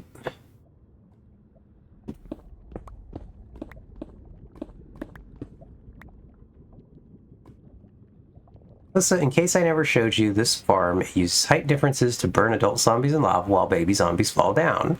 Then, when you've got some chicken jockeys in there, you throw a couple of healing potions to kill the baby zombies and get the discs. Because to get the disc it has to be a player kill, and the zombie has to die before the chicken. I'm well out of those woods now, so I'm chilling, but like, the school system sucks. In both private and public education, no one is missing hands. Yeah.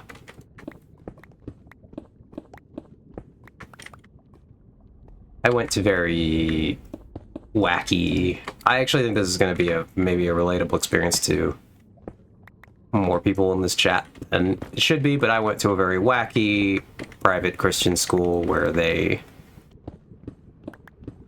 did not do the best job of teaching us some things that we needed to know.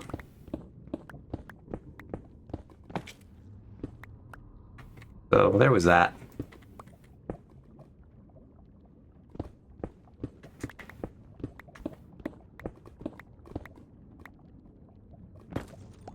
Ooh.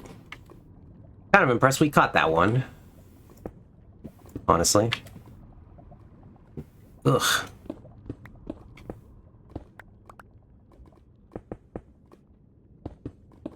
Bear with me, chat. I think we'll only be doing this for, like, one more layer at max. So I am actually a bit tired.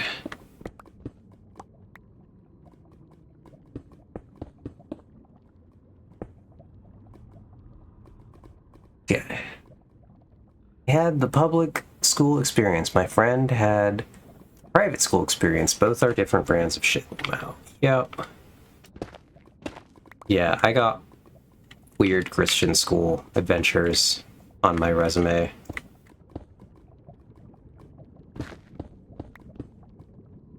And so, it really sucks, though, that... like, across the board, that so many schools are so bad at, helping children who do not, like, learn the way that, like, the rules have been written out. There are a lot of us, and the school system is just like, well, I guess you die then. Good luck with that, you.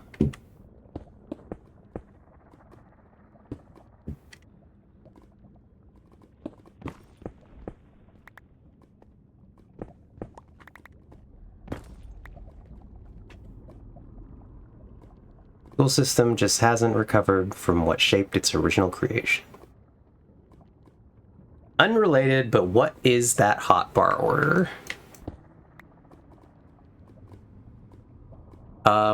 That is the hotbar order of someone who was flying in the nether. What is particularly wrong with my hotbar order? Perhaps I am too small-brained to understand. Okay, we can get a generate a bit here.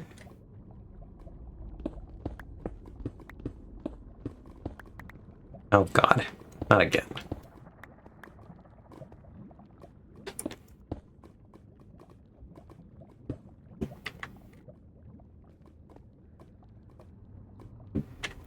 Chaos. I'm just struggling to determine the organizational system. Tools aren't grouped, weapons aren't grouped. Well, what's happening is that these 3 items do not leave these 3 slots. But they are the only items that never leave my hotbar. So these 3 slots are always these 3 slots in this order as best I can. And then these slots are all the situational slots of whatever I'm doing at the time. And so, when I set out on this adventure, I had... tools aren't grouped, weapons aren't grouped, organization systems of yesent. The hotbar order is chaos, what should have been expected from Eve. What organizational system? Yeah, so these items never change in this order. This is just so that I can always, like, wheel to these and, like, know where they're supposed to be. And then I want to say it was torches were in the next one for some reason. But then it could start to become tools.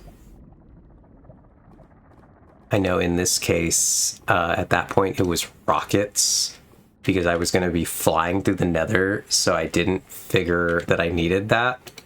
So pickaxe ended up here, and then the bow got added at the tail end, because it was like the last item I picked up.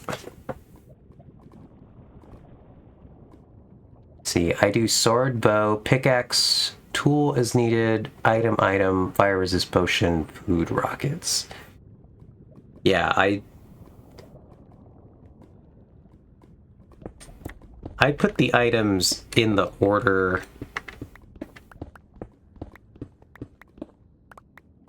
that is most important to me, and that is the order of which I kill stuff, I need to not burn in lava, and I need to eat. And that's how they've order of priority the way that they are.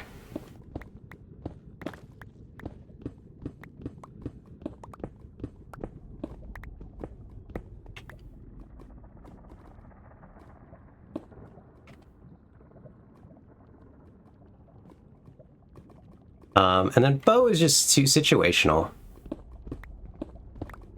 That's why I don't usually carry a bow Oh, also it takes up 2 spots. Sure, that's another really valid argument for not having the bow all the time. Bow, you're automatically then hooked into inventory of arrows. Most of the time I'm not situationally like, oh god, I need to rapidly pull out my bow for this archery contest.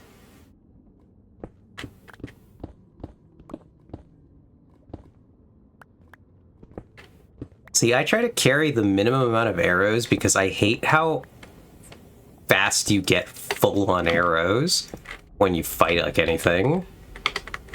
Maybe it's just what I'm fighting all the time, Ox, but I'm like routinely like, oh god, I have like now 3 full stacks of arrows. I gotta get rid of some of these. So I always want to carry like the least amount of them possible, and I don't want a full stack because then they're just immediately gonna create a new stack the second I pick up a new arrow. And that annoys me.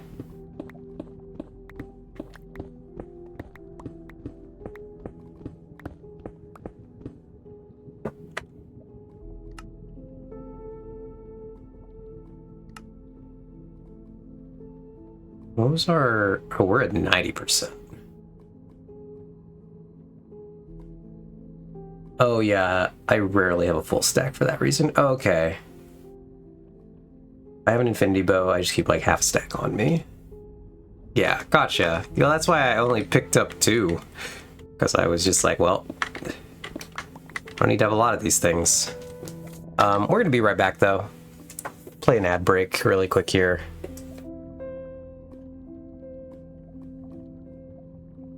Please mind the wall, chicken. Be sure he's safe. Be sure you are safe. I will return in a moment.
Alrighty, I'm back. How we doing on the ads? Okay, cool. They're almost over.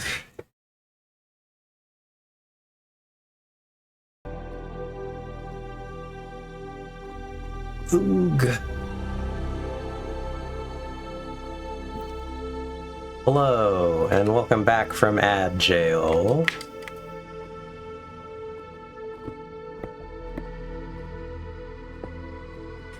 Beep boop beep boop beep boop beep. Ugh.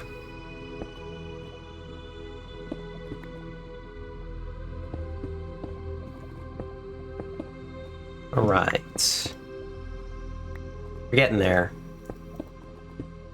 We've almost gotten around this.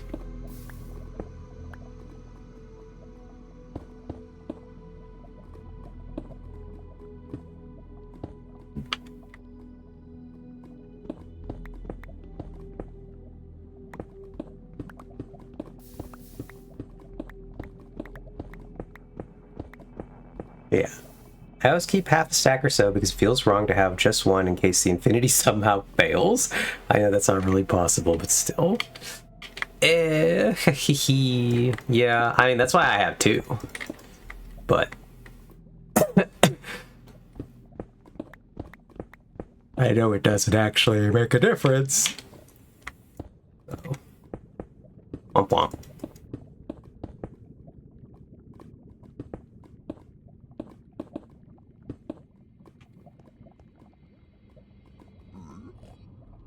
Oh, that's the end there.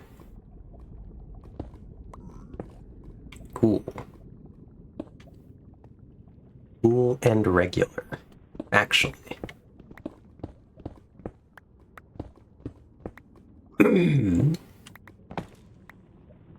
Nice, nice, we got it.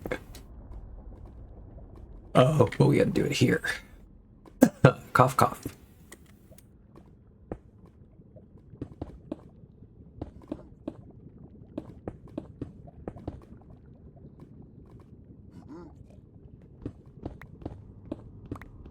All right, let's go. We're mining. Again, sorry for the fact that it's not that bright. I literally have brightness to 90% and it's not making a difference enough. It is simply too dark here. There's not a lot I can do about it. Suppose I can crank us that last 10% and I'll see if that actually does anything for you all.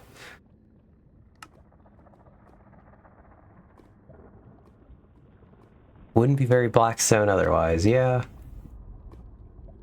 Alright, we're at maximum right now. Does that help at all? I know for me, the struggle is not actually being able to see the screen because the screen is too dim. For me, the problem is actually the ring light behind to light me so that you can all see me well is what actually makes it harder to see in this environment. Because it's creating such a contrast with the actual screen.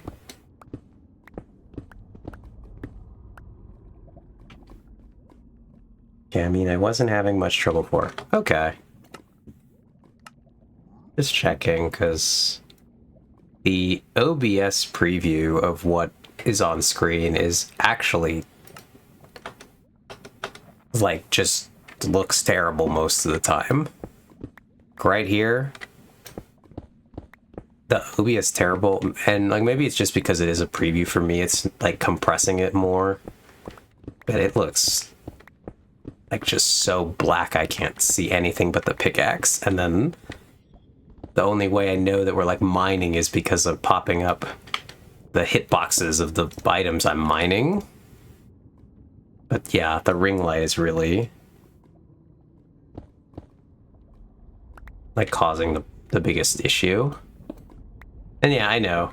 I realize that, Ox. I backed up a little because of that, or set it that once I started to mine again.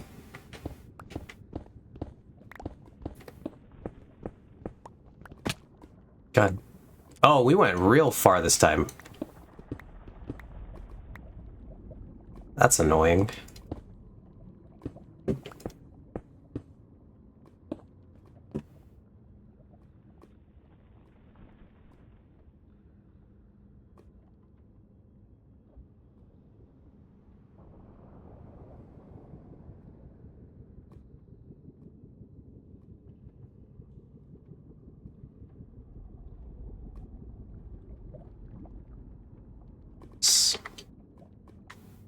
Which way were we going? We were going this way? I'm mildly confused right there which way we were going. We're supposed to be going crossways this way. And all this time at the AFK lava farm, not a single chicken jockey. Yeah. Chicken jockeys do seem to be a plague. Quite a rare one.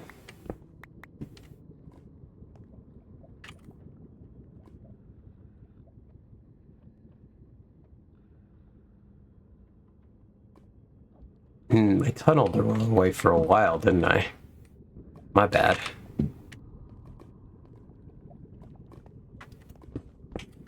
We're supposed to be going short ways, but I did a bunch of long, apparently.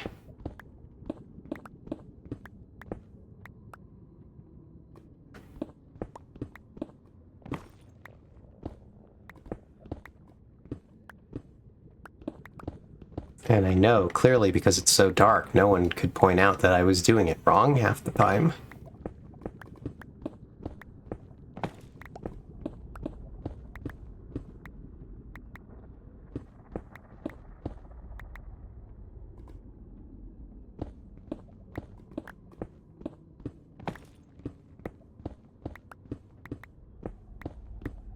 How are you doing it wrong? Let me finish this section. Oh, there's some there.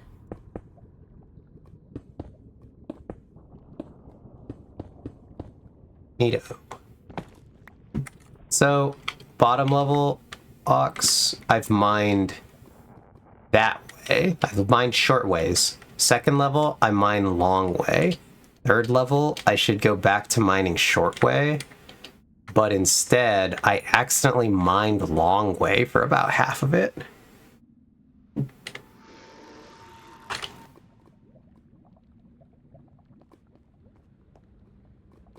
So I've doubled my work on accident in a way that I didn't need to. And I don't know how I didn't quite catch that I was doing that on accident. Like, what moment I got turned around and did the wrong thing. Hey, Weedle. Did you finish your Riftbound decks? I have random junk now. Let's go. How about you? I have no arises though, so can't help you there still. But actual answer, I have a bunch of random stuff. I finally got one of these. Got a shiny Annie. So I can now play Annie decks if I want to. Otherwise, yeah, I've picked up a good amount of the things that I wanted to. I was able to finish all my decks. Had to do a lot of trading. Gotcha. That's good. What were you playing? What were all the decks? Which deck is any deck? Oh. Did it sound like I said any Ox? I definitely said Annie. And I can see how that sounds incorrect. Or you're memeing on me and I don't know which one. But I wanted to make the joke anyway. Ah, let's go. Desir, Draven, and I upgraded Victor. Nice. I opened 2 of these, so I was considering actually making the rest of the Rek'Sai deck. But then Immortal Phoenixes are now $30, so that's not happening.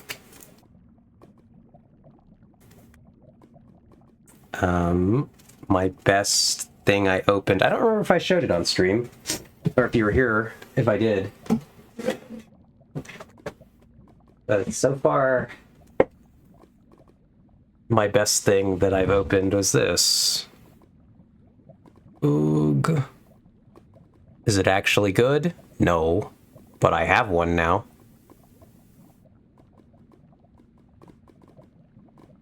This is our stream speculative investment. I'm going to hold on to this, and then one day it's going to be worth like $150, and then we'll be like Gucci.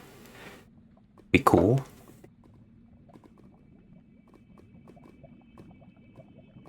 Foil if possible. I have so many Rek'Sai AA, it isn't even funny. Foil if possible. I'm just going to keep saying that. Yeah, that was pretty good. But yeah, so I'm probably going to be playing, I've fixed up my Ahri deck to be weird. I've tuned the Kaisa deck for set 2.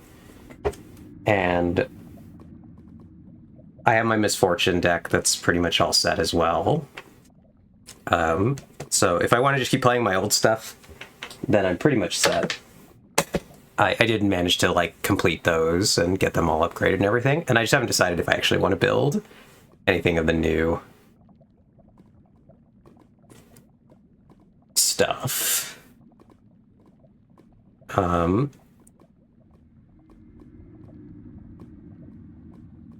I didn't realize the shovel was going to go quite as crazy as it did price-wise, but I have the shovel. Got one purple Ezreal. I comically have two on the hunt, which you don't need two of, from my understanding. No Sivir deck is actually running two of these things.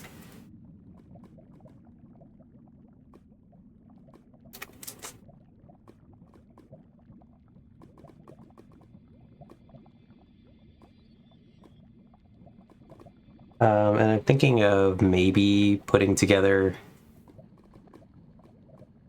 something decent on Fiora.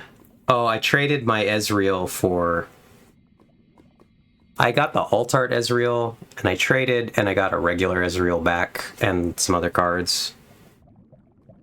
Because my friend just wanted the alt-art, because he was actually going to play Ezreal, and I was like, yeah, sure, dude, I'll trade you. No worries.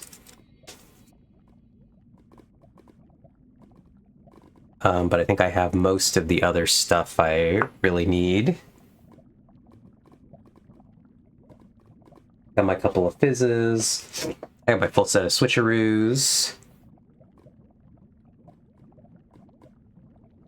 For Draven, all I would need are the spinning axes if I wanted to actually play Draven, but I'm not sure that I'm ever going to. I go to play at two places, and one of them is like super casual and relaxed, so we only play like incredibly silly decks there. And then the other one is sort of serious. So if I see a Draven, it's going to be at that one probably. And we'll see how that goes. I'm curious if people are going to put together like full power Draven decks to try to win over there. We're going to go ahead and jump out of Minecraft, though. Go to the desktop. We will launch League of Legends. Because I am feeling pretty tired. So I'd like to move us on to this part of the stream. Edit the stream info. League of Legends. So cool that they made a tie-in video game for Riftbound.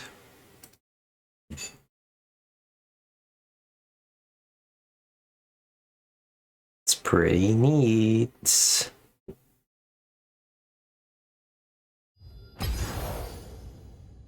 And we'll queue for our ARAM game. But yeah, Weedle, is a place that you play have a lot of like pretty meta players? How's the vibe? Artemis and I played in a 2v2 tournament yesterday, and we actually got third place. So that was a lot of fun. My local game store is actually going to be doing... One thing about League is that ARAM is louder on average than the normal mode. Yeah, I buy that, because the games are just like constantly popping. Do you need me to adjust the volume at all, Fox? Should I turn League slightly down? Or is it fine? It's just a thing you're noticing. Having watched me and Nim play.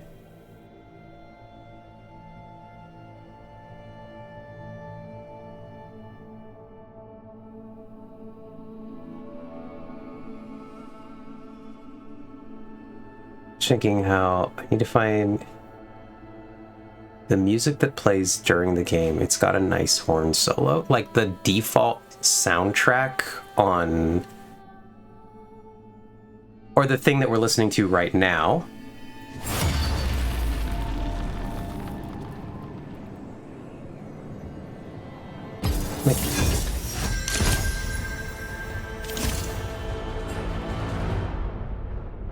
No, the soundtrack once you're in-game.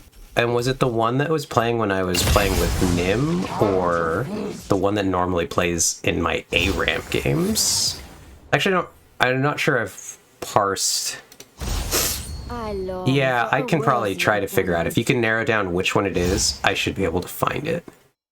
Oh, this is a weird team comp. One with Nim, I think. Okay. But basically the Summoner's Rift music.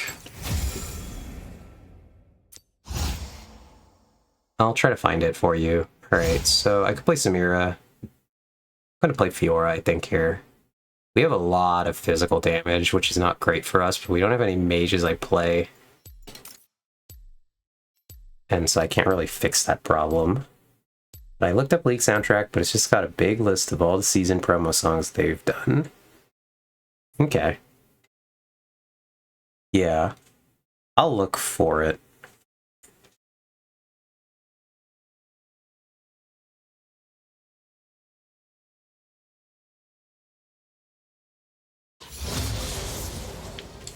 Alright. We're in it to win it.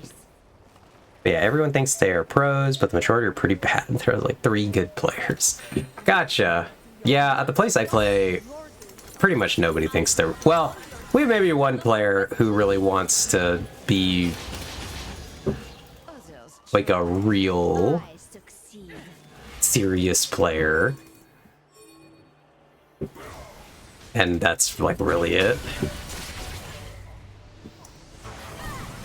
That's the one guy I had a bad experience with at the Summoner Skirmish Ox, but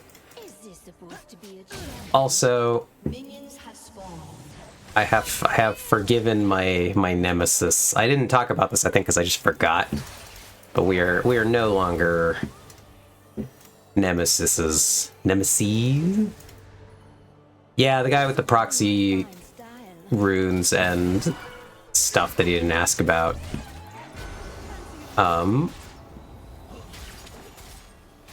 But yeah, he showed up at one of the recent Nexus nights, and he brought donuts, but he wasn't like...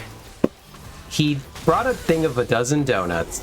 He didn't do a good job of like advertising that he was going to try to give out the donuts. And then when he was leaving, and he was like, oh, hey, Eve, can I give you these donuts? And you can, like, give them out to everybody. And I was like, oh, sure. So I don't know why he exactly felt comfortable, like, asking me to do it. It was probably because I do so much to, like, help the community. And, like, I am the person trying to organize stuff and get people food and all that different stuff. And so, like, he wasn't able to do it himself, but he asked me to do it. And I just thought that was funny, and I was like, okay. I guess that's nice of you to have done. You were forgiven. And then I spent like the next 10 minutes walking around the shop with a box of donuts, handing donuts out, so it was funny.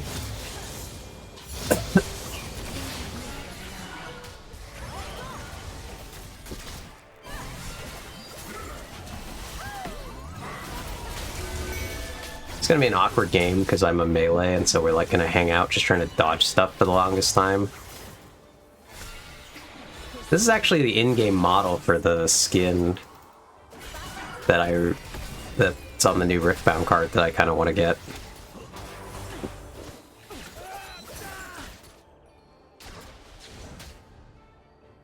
That's me bringing food to the function, but never quite knowing how to tell people it's for them, Lamau. Yeah.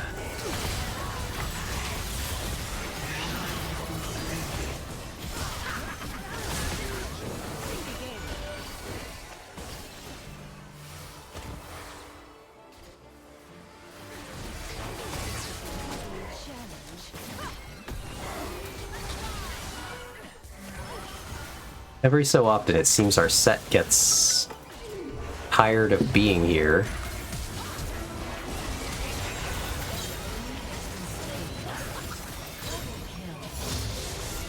That Bard level 6 coming in clutch.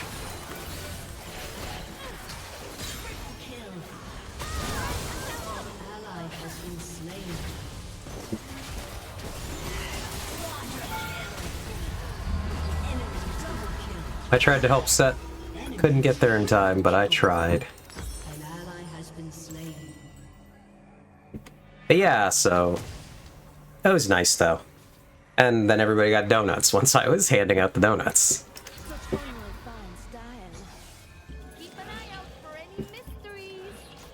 But I like that even though we don't like really talk and weren't super friendly, that he did actually feel like comfortable enough to come to me to ask me to do that. Make sure people got stuff.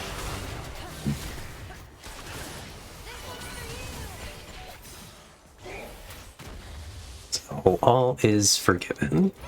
Not that it was ever like a serious nemesis, it was just like funny.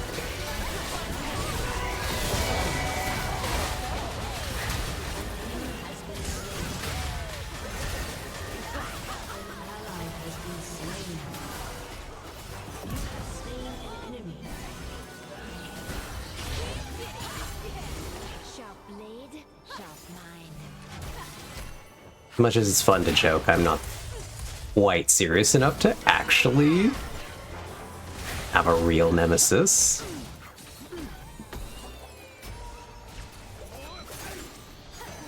Oh god. I guess unless he was like genuinely ruining a lot of people's times, then I would care a lot.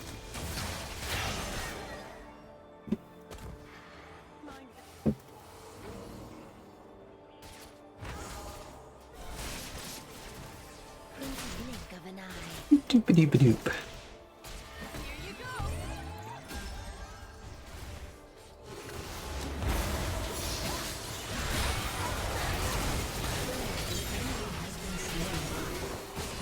Bard ults are really doing quite a lot of work for us here.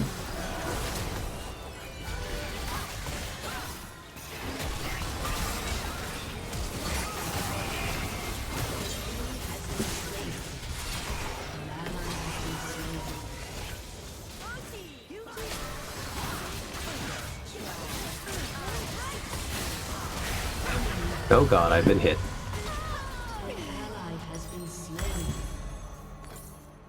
Alright, so physical, physical, physical. Go in armor boots.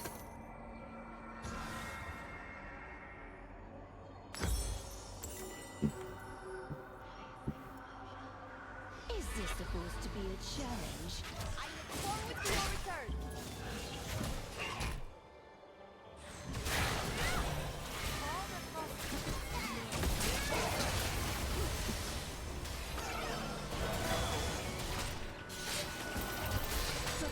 Ow.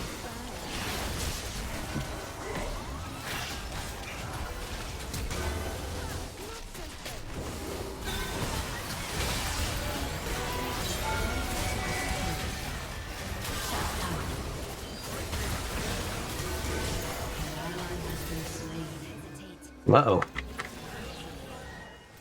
Oh, I couldn't dodge.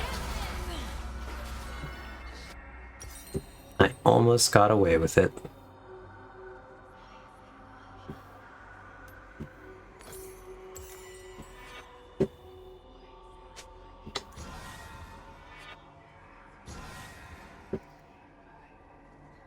I have no equal. Come back if you need more.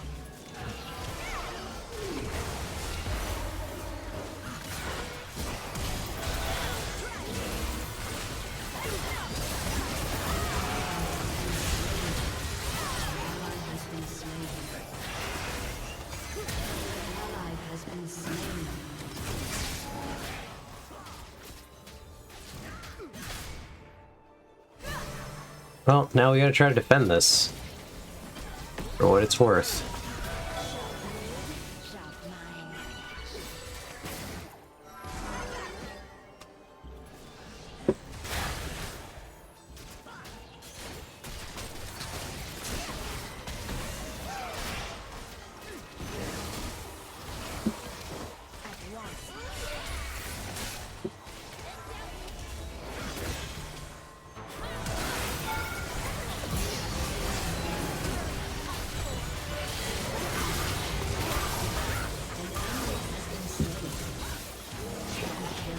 What's that symbol that appeared over your head? I might have been when I walked into the trap.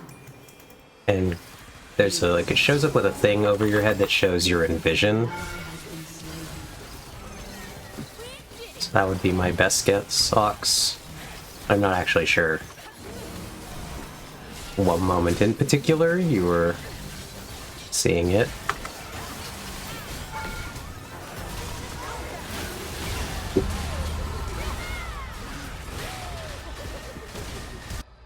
An ally has been slain. An ally has been slain. Defense appears to have been successful. Yeah. Got some more items. Going to the... We'll be back out in time to defend the tower again. An enemy has been slain. Actually still getting kills out there, which is quite good.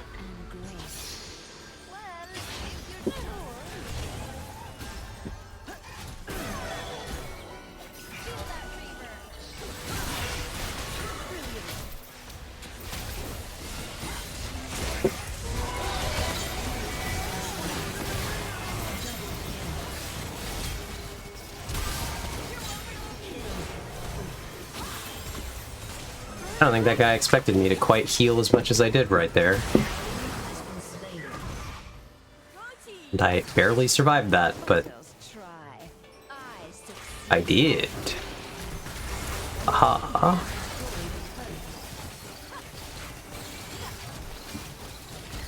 Hooray for me. My team is very good this game. I'm present. They are very good.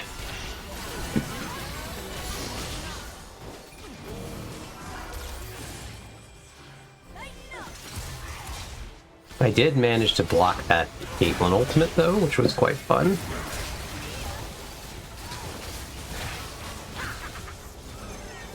That was a cool play on my part. Probably my best play this game. Because anytime I use my W riposte, I can't take damage, so I dashed in front of the big ultimate that was going to hit my teammate, then I hit the riposte button, and then I didn't take damage. And it was quite nice.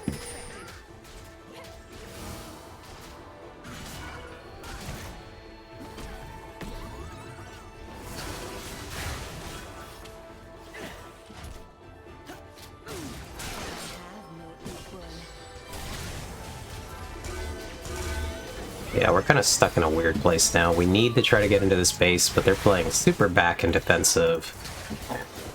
So we're waiting for, like, Bard to get his ult back, or Set to go in.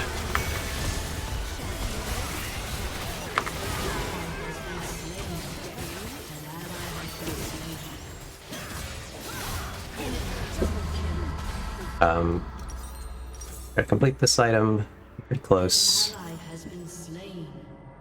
Yeah, we'll see if I get any honor for this game. Like I said, I'm doing one of the worst on my team, but I'm here.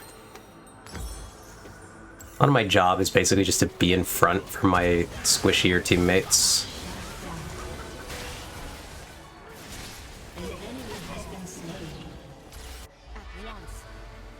Generally to be a nuisance.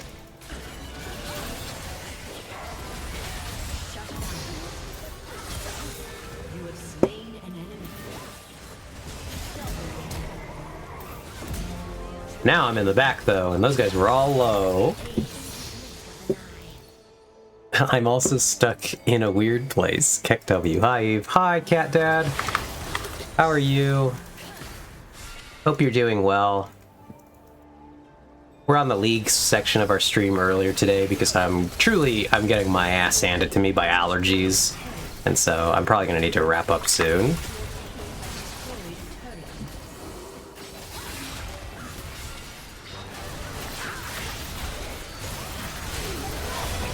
Oh god, I'm dead. But yeah, no, I'm...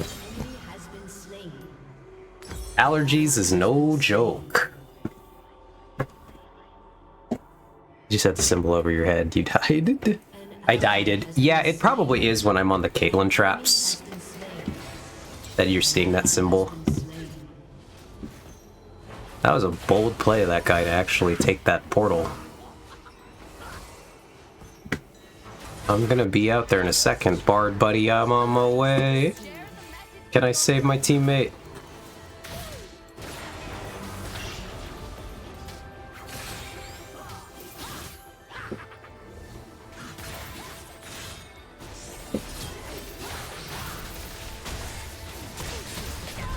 Will I get Caitlyn trapped again? It'll happen. More likely than you'd think.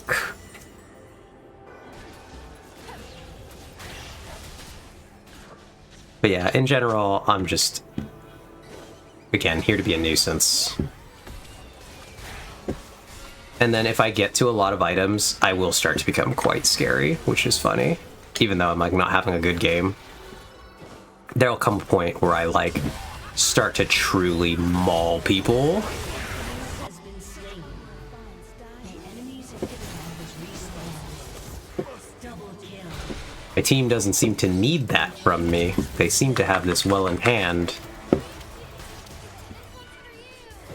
But that's an aspect of why I play the characters that I do. Because it really is one of those, like, I am inevitable. I will eventually come online with my items.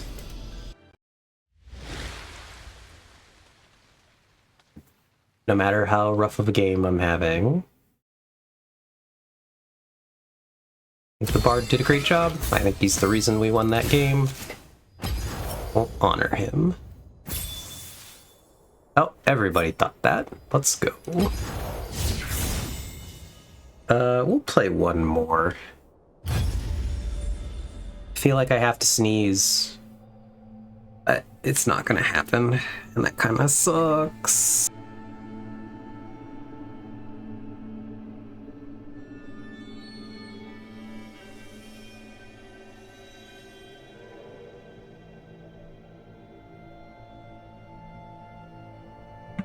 Insert water drinking noises here. Ugh, but yeah, hope everybody's having a good day today. I hope you get unstuck from the weird place, Cat Dad, or that it's a good weird place. Could be that too. Who knows? We got one. Chicken jockey. Oh, nice. Finally.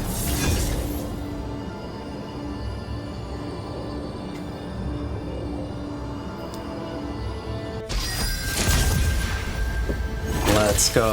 One more chicken jockey. These are terrible. These are not better up here, though. Come on, somebody's got to roll something decent, right?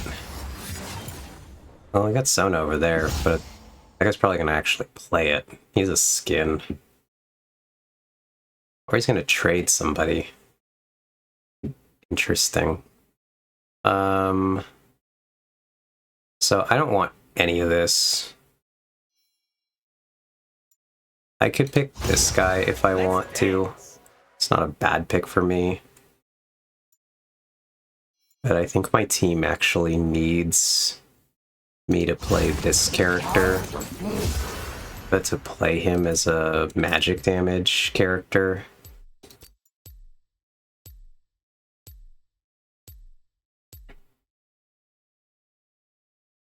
We'll see how this goes.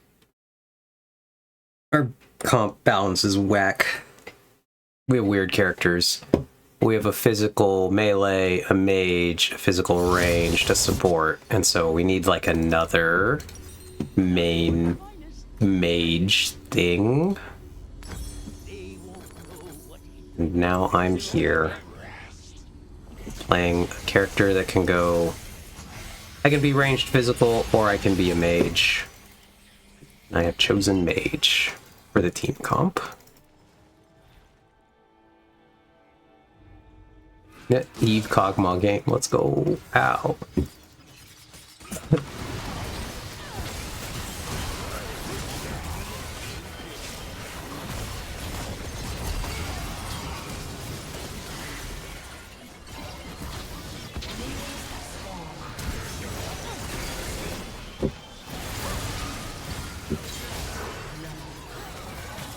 enemy has been slain.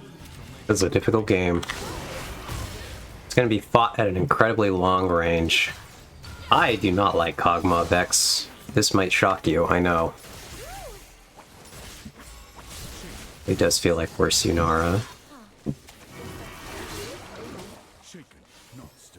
Yeah, I do not like this champion.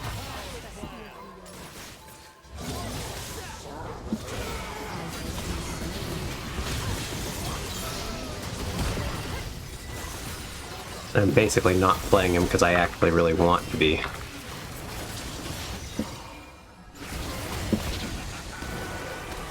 I'm playing him because he makes the most sense in my comp.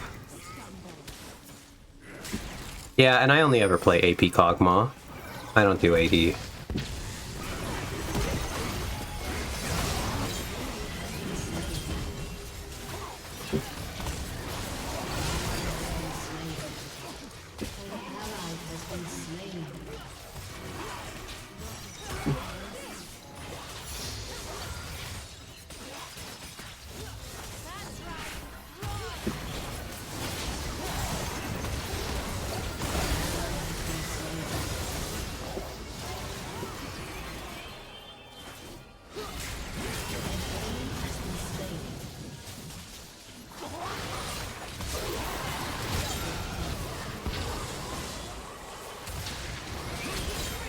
You damaged him there. Pretty messed up that the Sona took her from you. I hope they do well, because play very good Sona. No, I guess we're gonna try building this item. I don't know that it's good. We're gonna try it. I think against this team, it's not bad.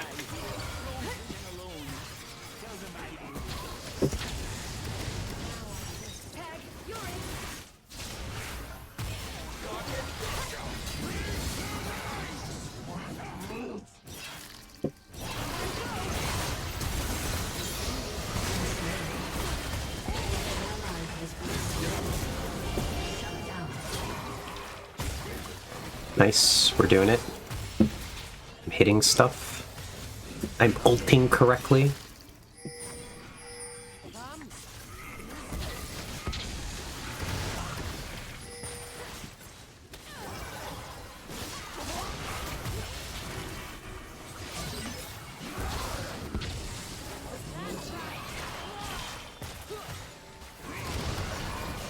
Hardest thing about playing Kog'Maw AP is that I have to spend a lot of time watching the cycling thing on my ultimate so that I'm not, like, eviscerating my mana.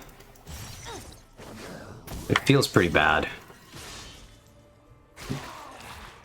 I remember when we were used to just allow to spam those with no no consequence.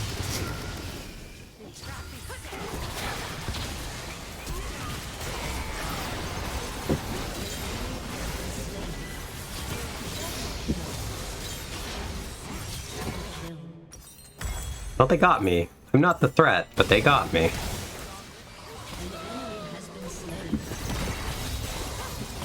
Very nice for them.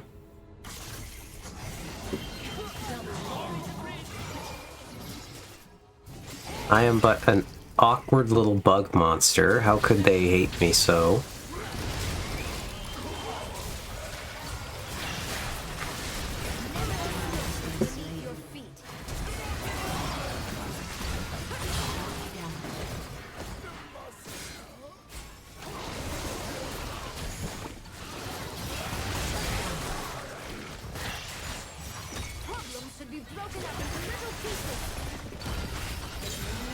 That was real again? Some of these Shaco clones, or like these Shacos, I can't believe it's the real guy, Vex. Oh, he's going AD. That's why it's always the real guy. He needs to actually hit us. That's crazy. I'm like, always, why is this Shaco just like running at us trying to punch? What's that about?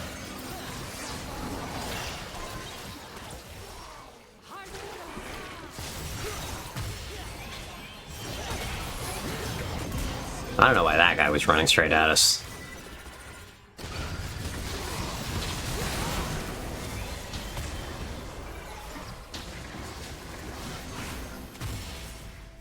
That one was just a mystery. Oh, I walked into that.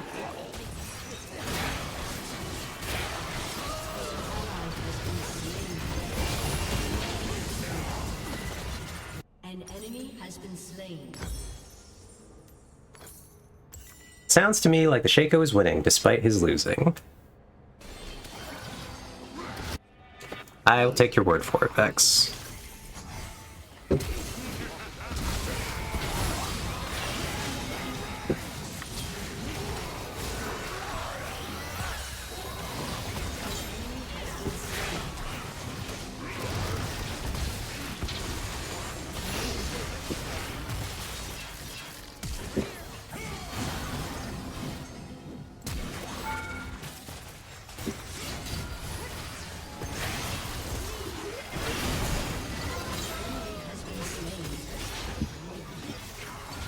Like right there, I tried to fire too many ults, and I ran out of mana. Does it hate fun?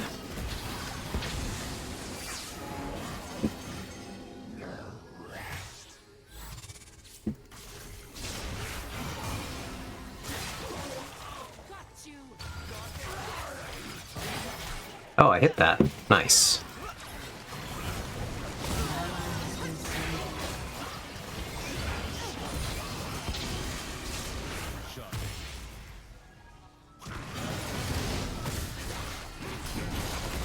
Oh, he flashed for that?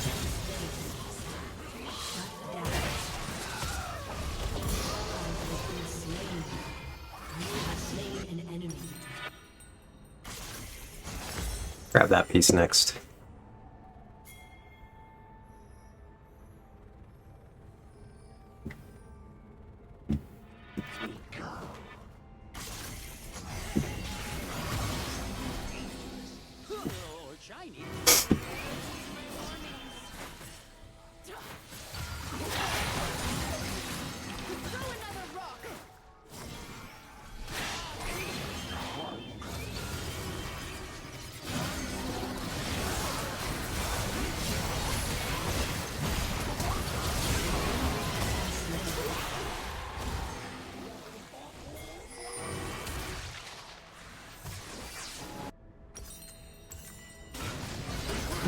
Do.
Okay, we're getting there.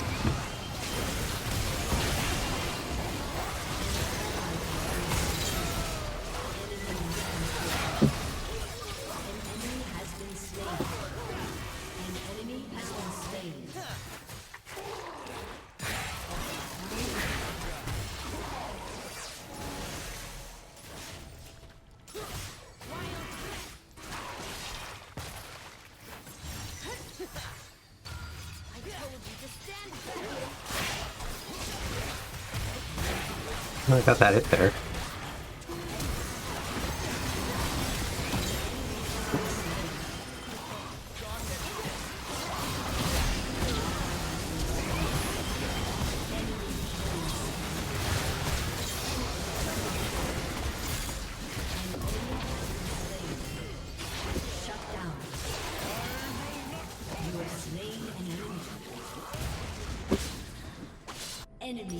We'll grab this piece next.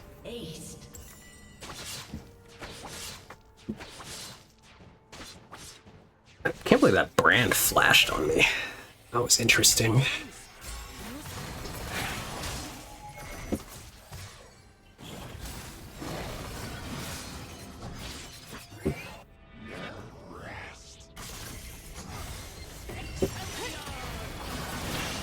Do.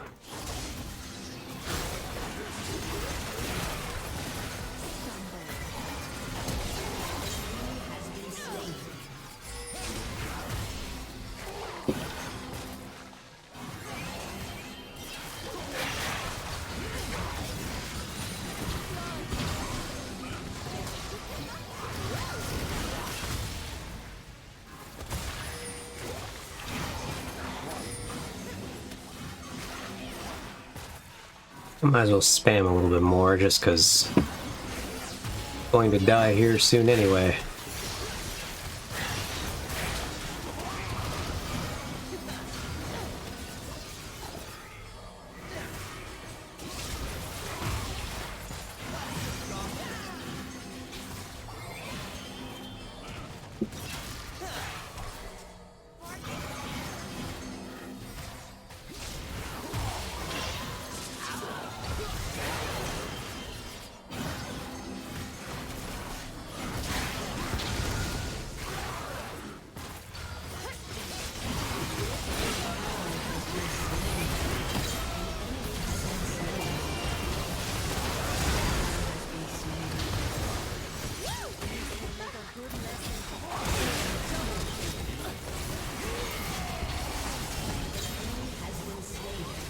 Okay.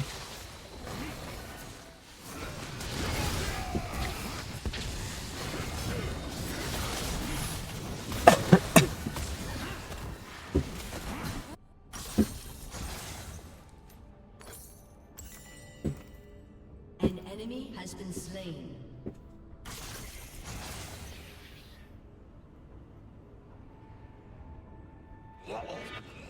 We're trying. I don't really play this champion, so...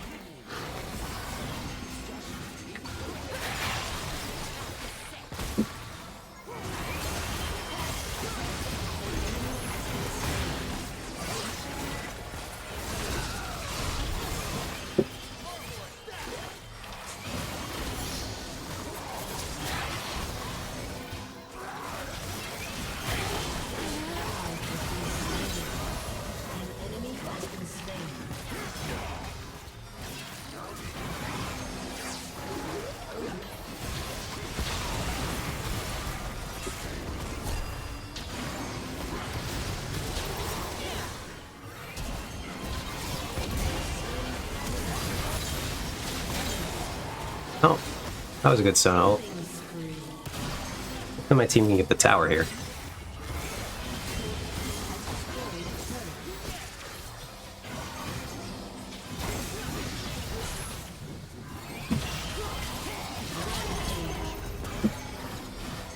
I think because it's been hard for me to hit anything, they really forgot that I actually do a lot of damage, because I landed a lot right there.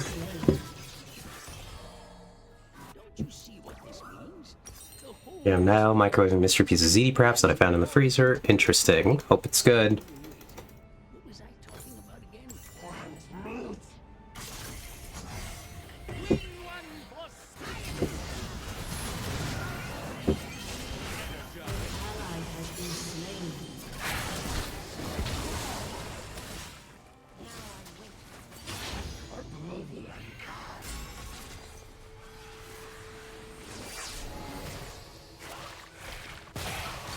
Oh, hit that guy.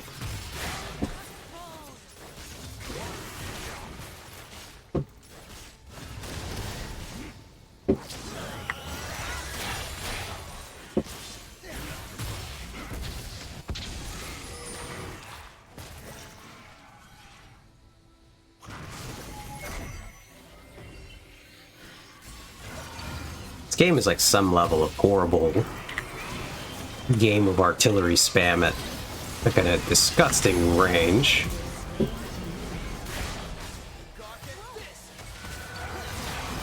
And then every so often someone decides to run across the no man's land and attempt to hit the others.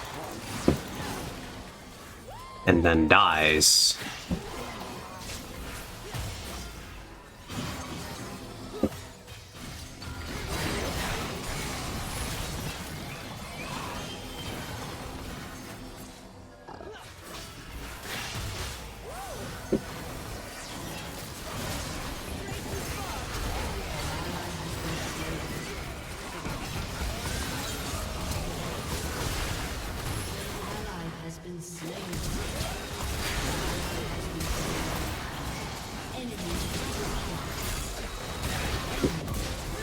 I don't know. Shut down. Shut down. Your turret has been destroyed. Ooh, what is this collector Ezreal build? Interesting. That seems a little sus. Your turret has been destroyed.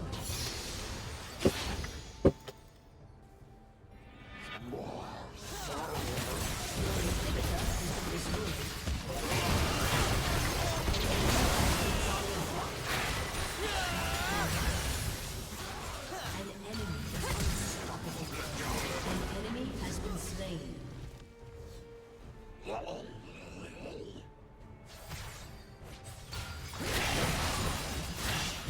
Never return.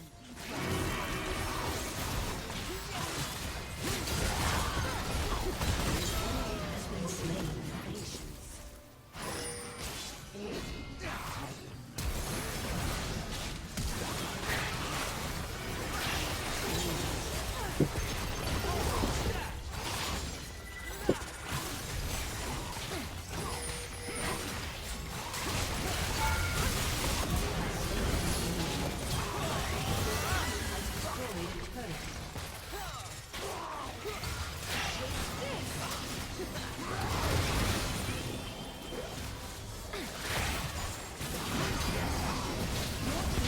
Alright, well we got the inhibitor at least. That's something. I'm curious, now just been streaming for a while. How do you feel stream? I feel like streaming League has improved your playing. If you're playing in any way, has streaming League improved my playing? I would say no. I still feel like I really struggle to meaningfully play the game. And I'm really running on like autopilot, but doing my best. I'm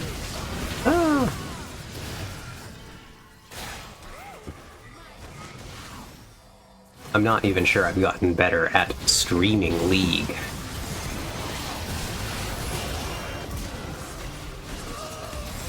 But we try.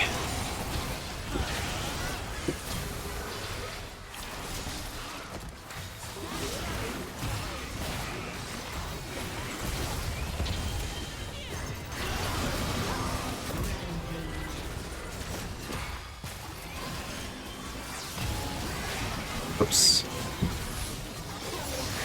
Some good kills right there, but not a lot we can do to capitalize on that.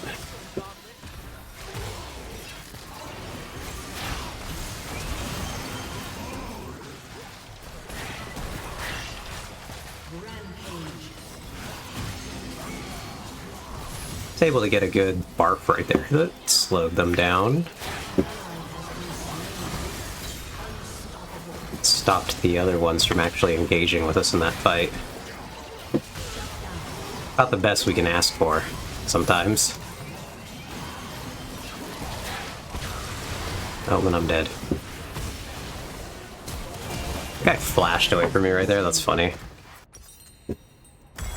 Grab that, then we'll start to grab a piercing item. And we're pretty much it. We're getting close to full build. An enemy has been slain. The slow will help us a little bit on potentially hitting my ultimate better.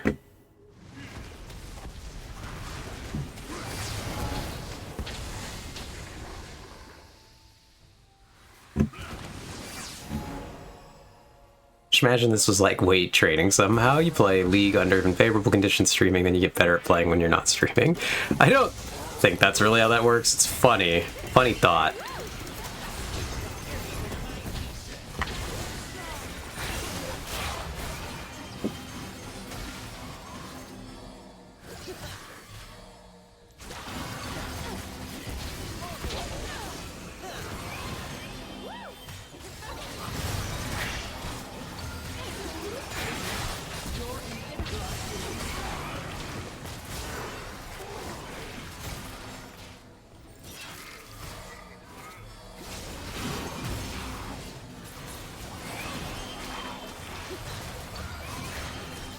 Initiate stuff dodging. Yay, our inhibitor's back.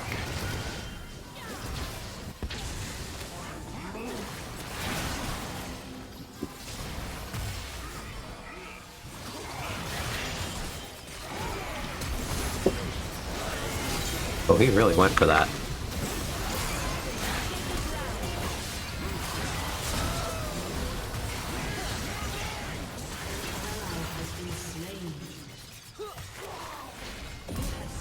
Oh, I got him! Am I occasionally good at this game or what?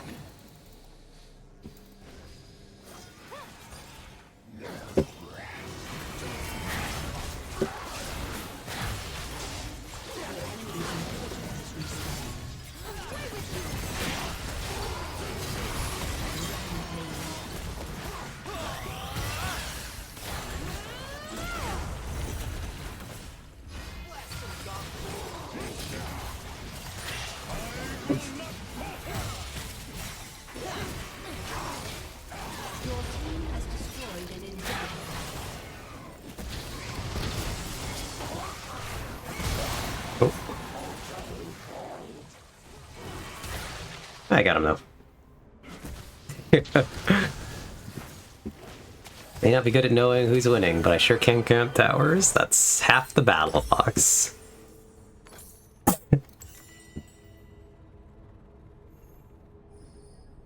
Am I occasionally good at this game or what? Let's go. Yeah, I got that guy with the prediction snipe who's in that bush. And I kind of could like tell what pace he would be running, and I shot it blind in and got him.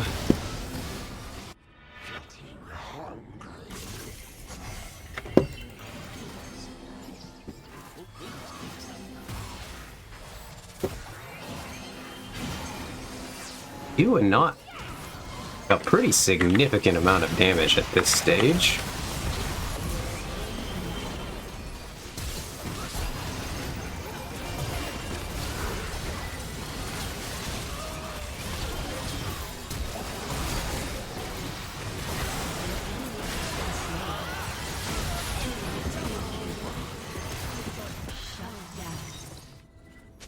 An ally has been slain. Let's sell that actually. I think I will just build this. I don't know that I need magic pen on this team. They have like no magic resistance. Maybe it's still good. An enemy has been slain. Probably still good.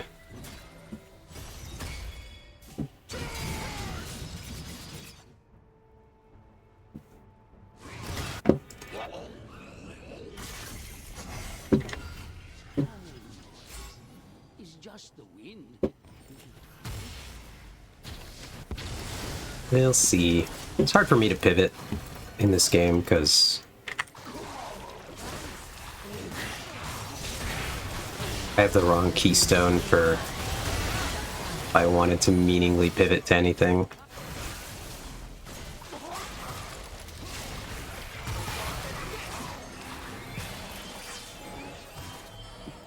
Now I gotta wait for my ultimate to be set there.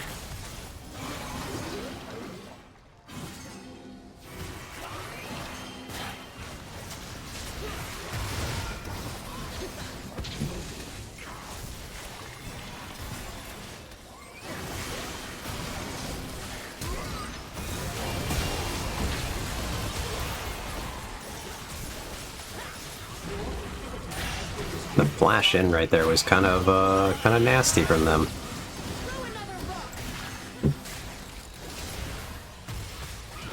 At least with flashes blown. Good for us later. Yeah, there's been a Sona on my team.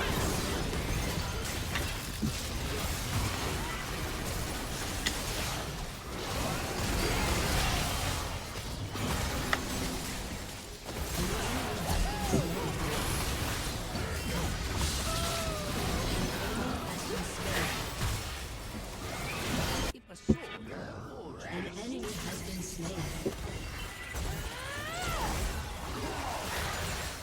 Alright. We're back and we're catching up with our team. We might win on this push here. The Nidalee's gonna be dead for so long that I think we do just win right here.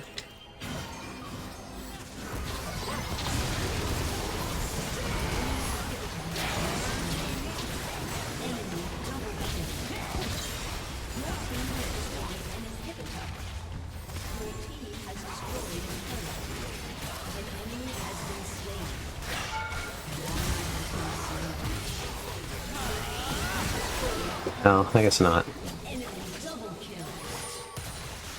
We did maul most of that, though. It's going to be really hard for them to push across to our side. We tried to win, Ox. We tried. See, they now need to try to come across, but they're not going to be able to get their... They don't clear the minions as fast as we do. And so that's the big problem here, is that they need to slowly kill these minions, but 2 of us are already up. 3 of us are about to be up. I'm coming up in 10, along with the other guy. That was a bold play by... That guy, I think, just threw. I don't know why he did that. Alright, well now we're in trouble. One of our players just decided to die right there for free.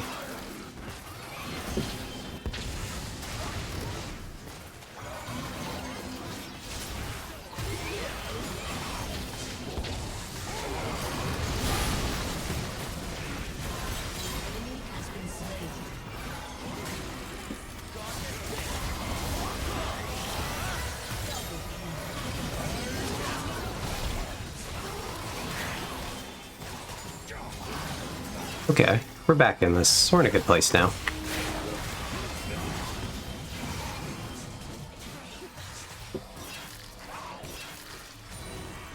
So we got 2. We have our team mostly up.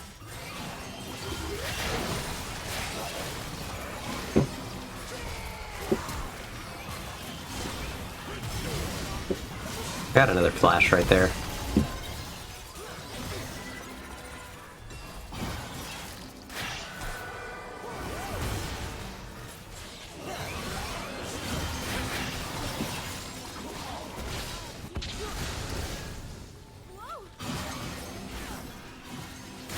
Oh shit, I walked into that spear. That hurt.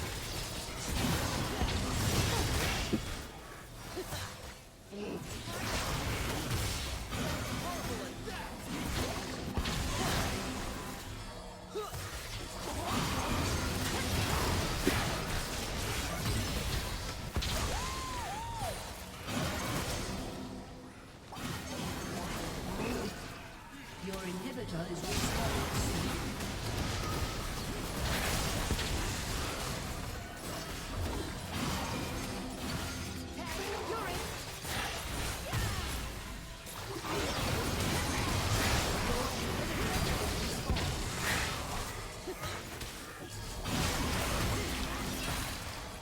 I need to lay off for a little and let my mana regen.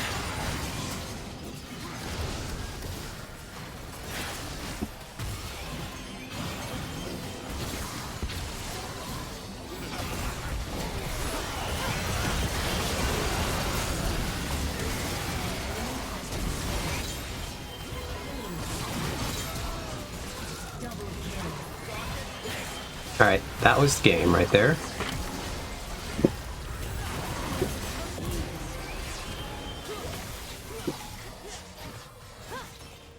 They botched an engagement. Well, enough of them died. They turbo lost that fight. Let's go, deal more damage than you take. Yup.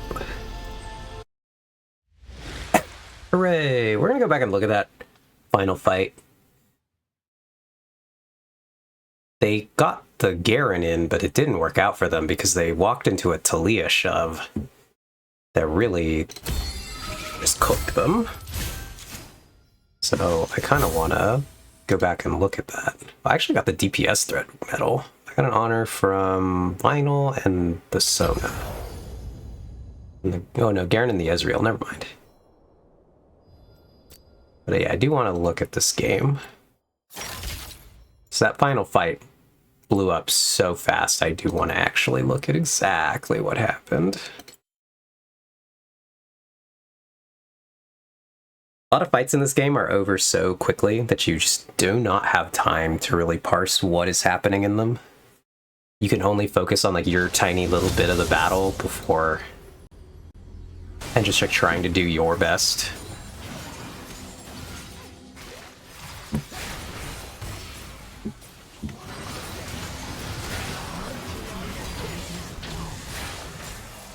But I want to see, they get the Garen. I didn't quite catch how he got so close to the Garen. He might have snowballed him. Kind of curious here. Oh, he gets slowed. Okay, so they call this engage because of this. The Shaco sneaks past to jump into this bush. So they call an engage, but look where the Shaco is, look where his singed is, and then look where his damaged backline is. He's so far out in front here that if he pops out now, he's going to die instantly. The Singed can only catch up with the Garen. So he gets the Garen in, and we all kind of turn. But this shove right here, this is a Talia ability. She's using an ability that tosses people in a direction she wants, and she's going to shove them towards us. The fact that it connects on 2 people, though, and throws them right through the Ezreal ultimate at the same time is so good for us, because it hits Brand, it hits Singed. The Nidalee then is getting jumped on now. And the Shaco, where is the Shaco now? Oh, the Shaco trolled.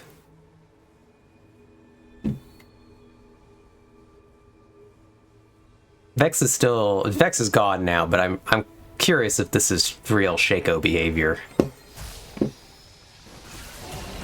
I guess he thinks his team might actually win the fight, and so he like tries to hide back for an assassination. Except that they're getting like horribly butchered in the fight. So then he finally commits in once we've already killed all of his teammates. Now he's saying that the Shaco's own team fell for a clone. Now, he barely spawns the clone now. But look, they ping him, though. They ping him because they're mad at that guy for that play. He basically starts the play and then abandons his team. Just watches them die. That's, like, so unfortunate for them. They followed in on it. And then the Jace is the only one still running here. And so I'm like, oh, if I just flash on this guy and get him with anything. So I come in and I try to fire my abilities, but I miss. But then I get this one down. That one connects, and it kills him. And the game is over. Lol, who has the fart cloud ability? That's Singed. Funny way to describe that. That's this guy who's running around. He leaves like a poison trail behind him. It's coming out of the bottle if you can actually see that.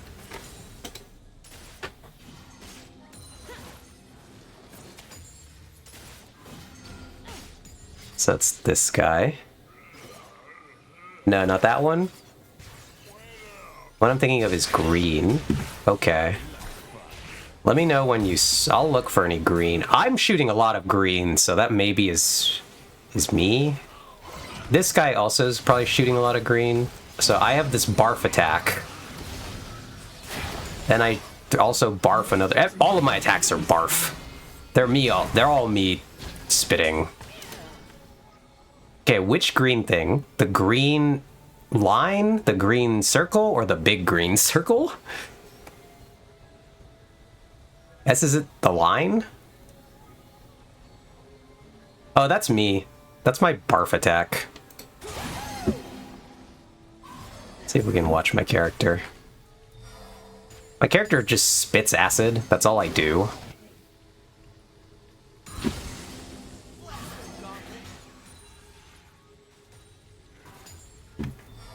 Let's watch.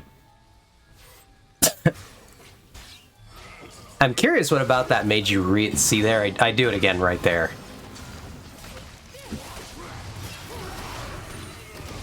And see, it's like a puddle of acid on the floor.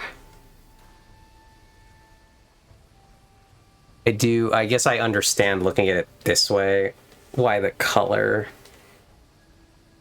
how'd you say, the fart cloud ability?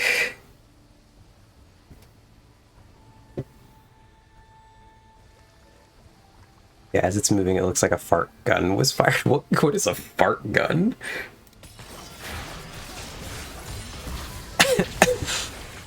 Oh yeah, if you watch my character, I spit. That's all I do. All my attacks are some version of me spitting something.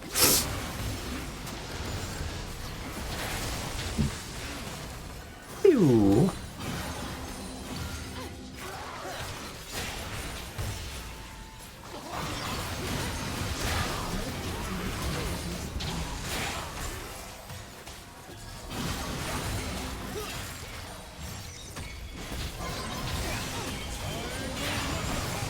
Yeah, we'll watch this fight one more time in real time here.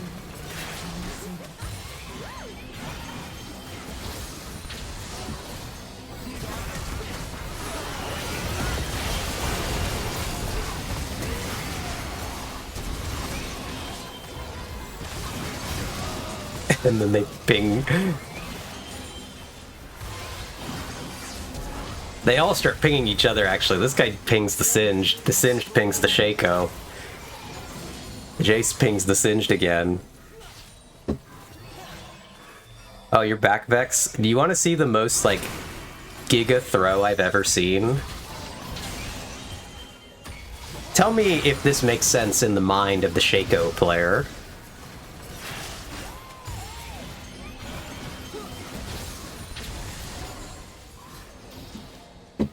Look at what he does in this fight.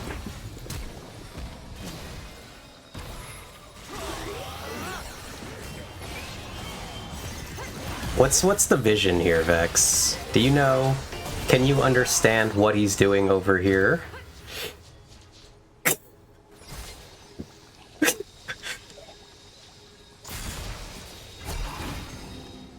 Do you understand the vision?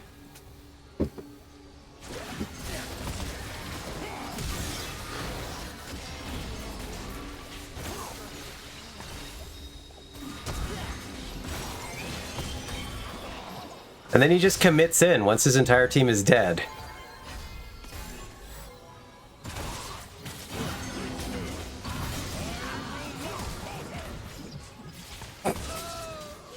Based Shaco. Never let them know your next move? I guess not. But yeah. Alright. We are going to go ahead and call it now, friends. We made it pretty close to our regular run time. I'll actually check our loot really quick. What do we got? We got champ shards, we got some skin shards, nothing good though. We just disenchant all these things into essence because we already own every champion in the game. Okay, so I have actually done a similar play before on ARAM, but his timing was bad and he completely fucked the assassination. Yep, it just looked pretty bad from where the rest of us were standing.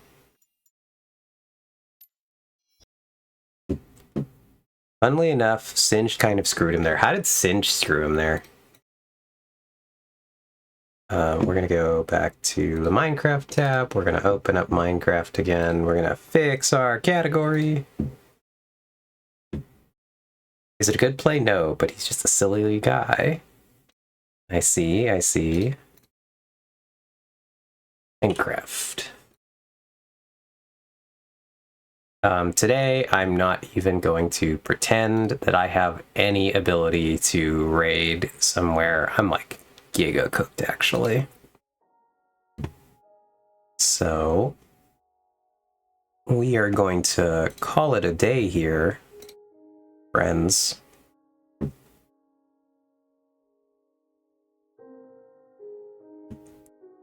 Yeah, good night, Vex. Thanks for stopping by. Thank you all for being here.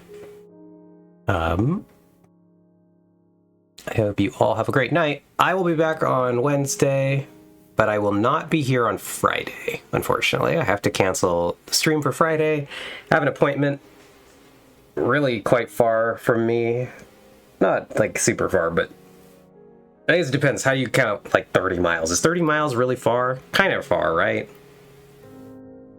Well, it's 30 miles, but it's at 1:30 p.m. or something on Friday. The problem is that on the drive back, it's going to take me so long. I'll be in rush hour traffic, so I'm not going to make it to stream.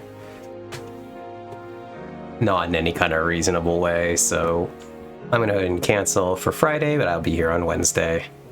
So I hope to see you all then. Oh, I would be in rush hour traffic if I was trying to drive home, Hux. Yep. Instead, I've been promoted to working in the kitchens. It's better than the mines at this moment, I guess. But, yeah, so... Anyway, thank you all for dropping by. I'm happy to have been here, happy to have seen you all, and I will talk to you on Wednesday. So have a great night. Goodbye. Goodbye.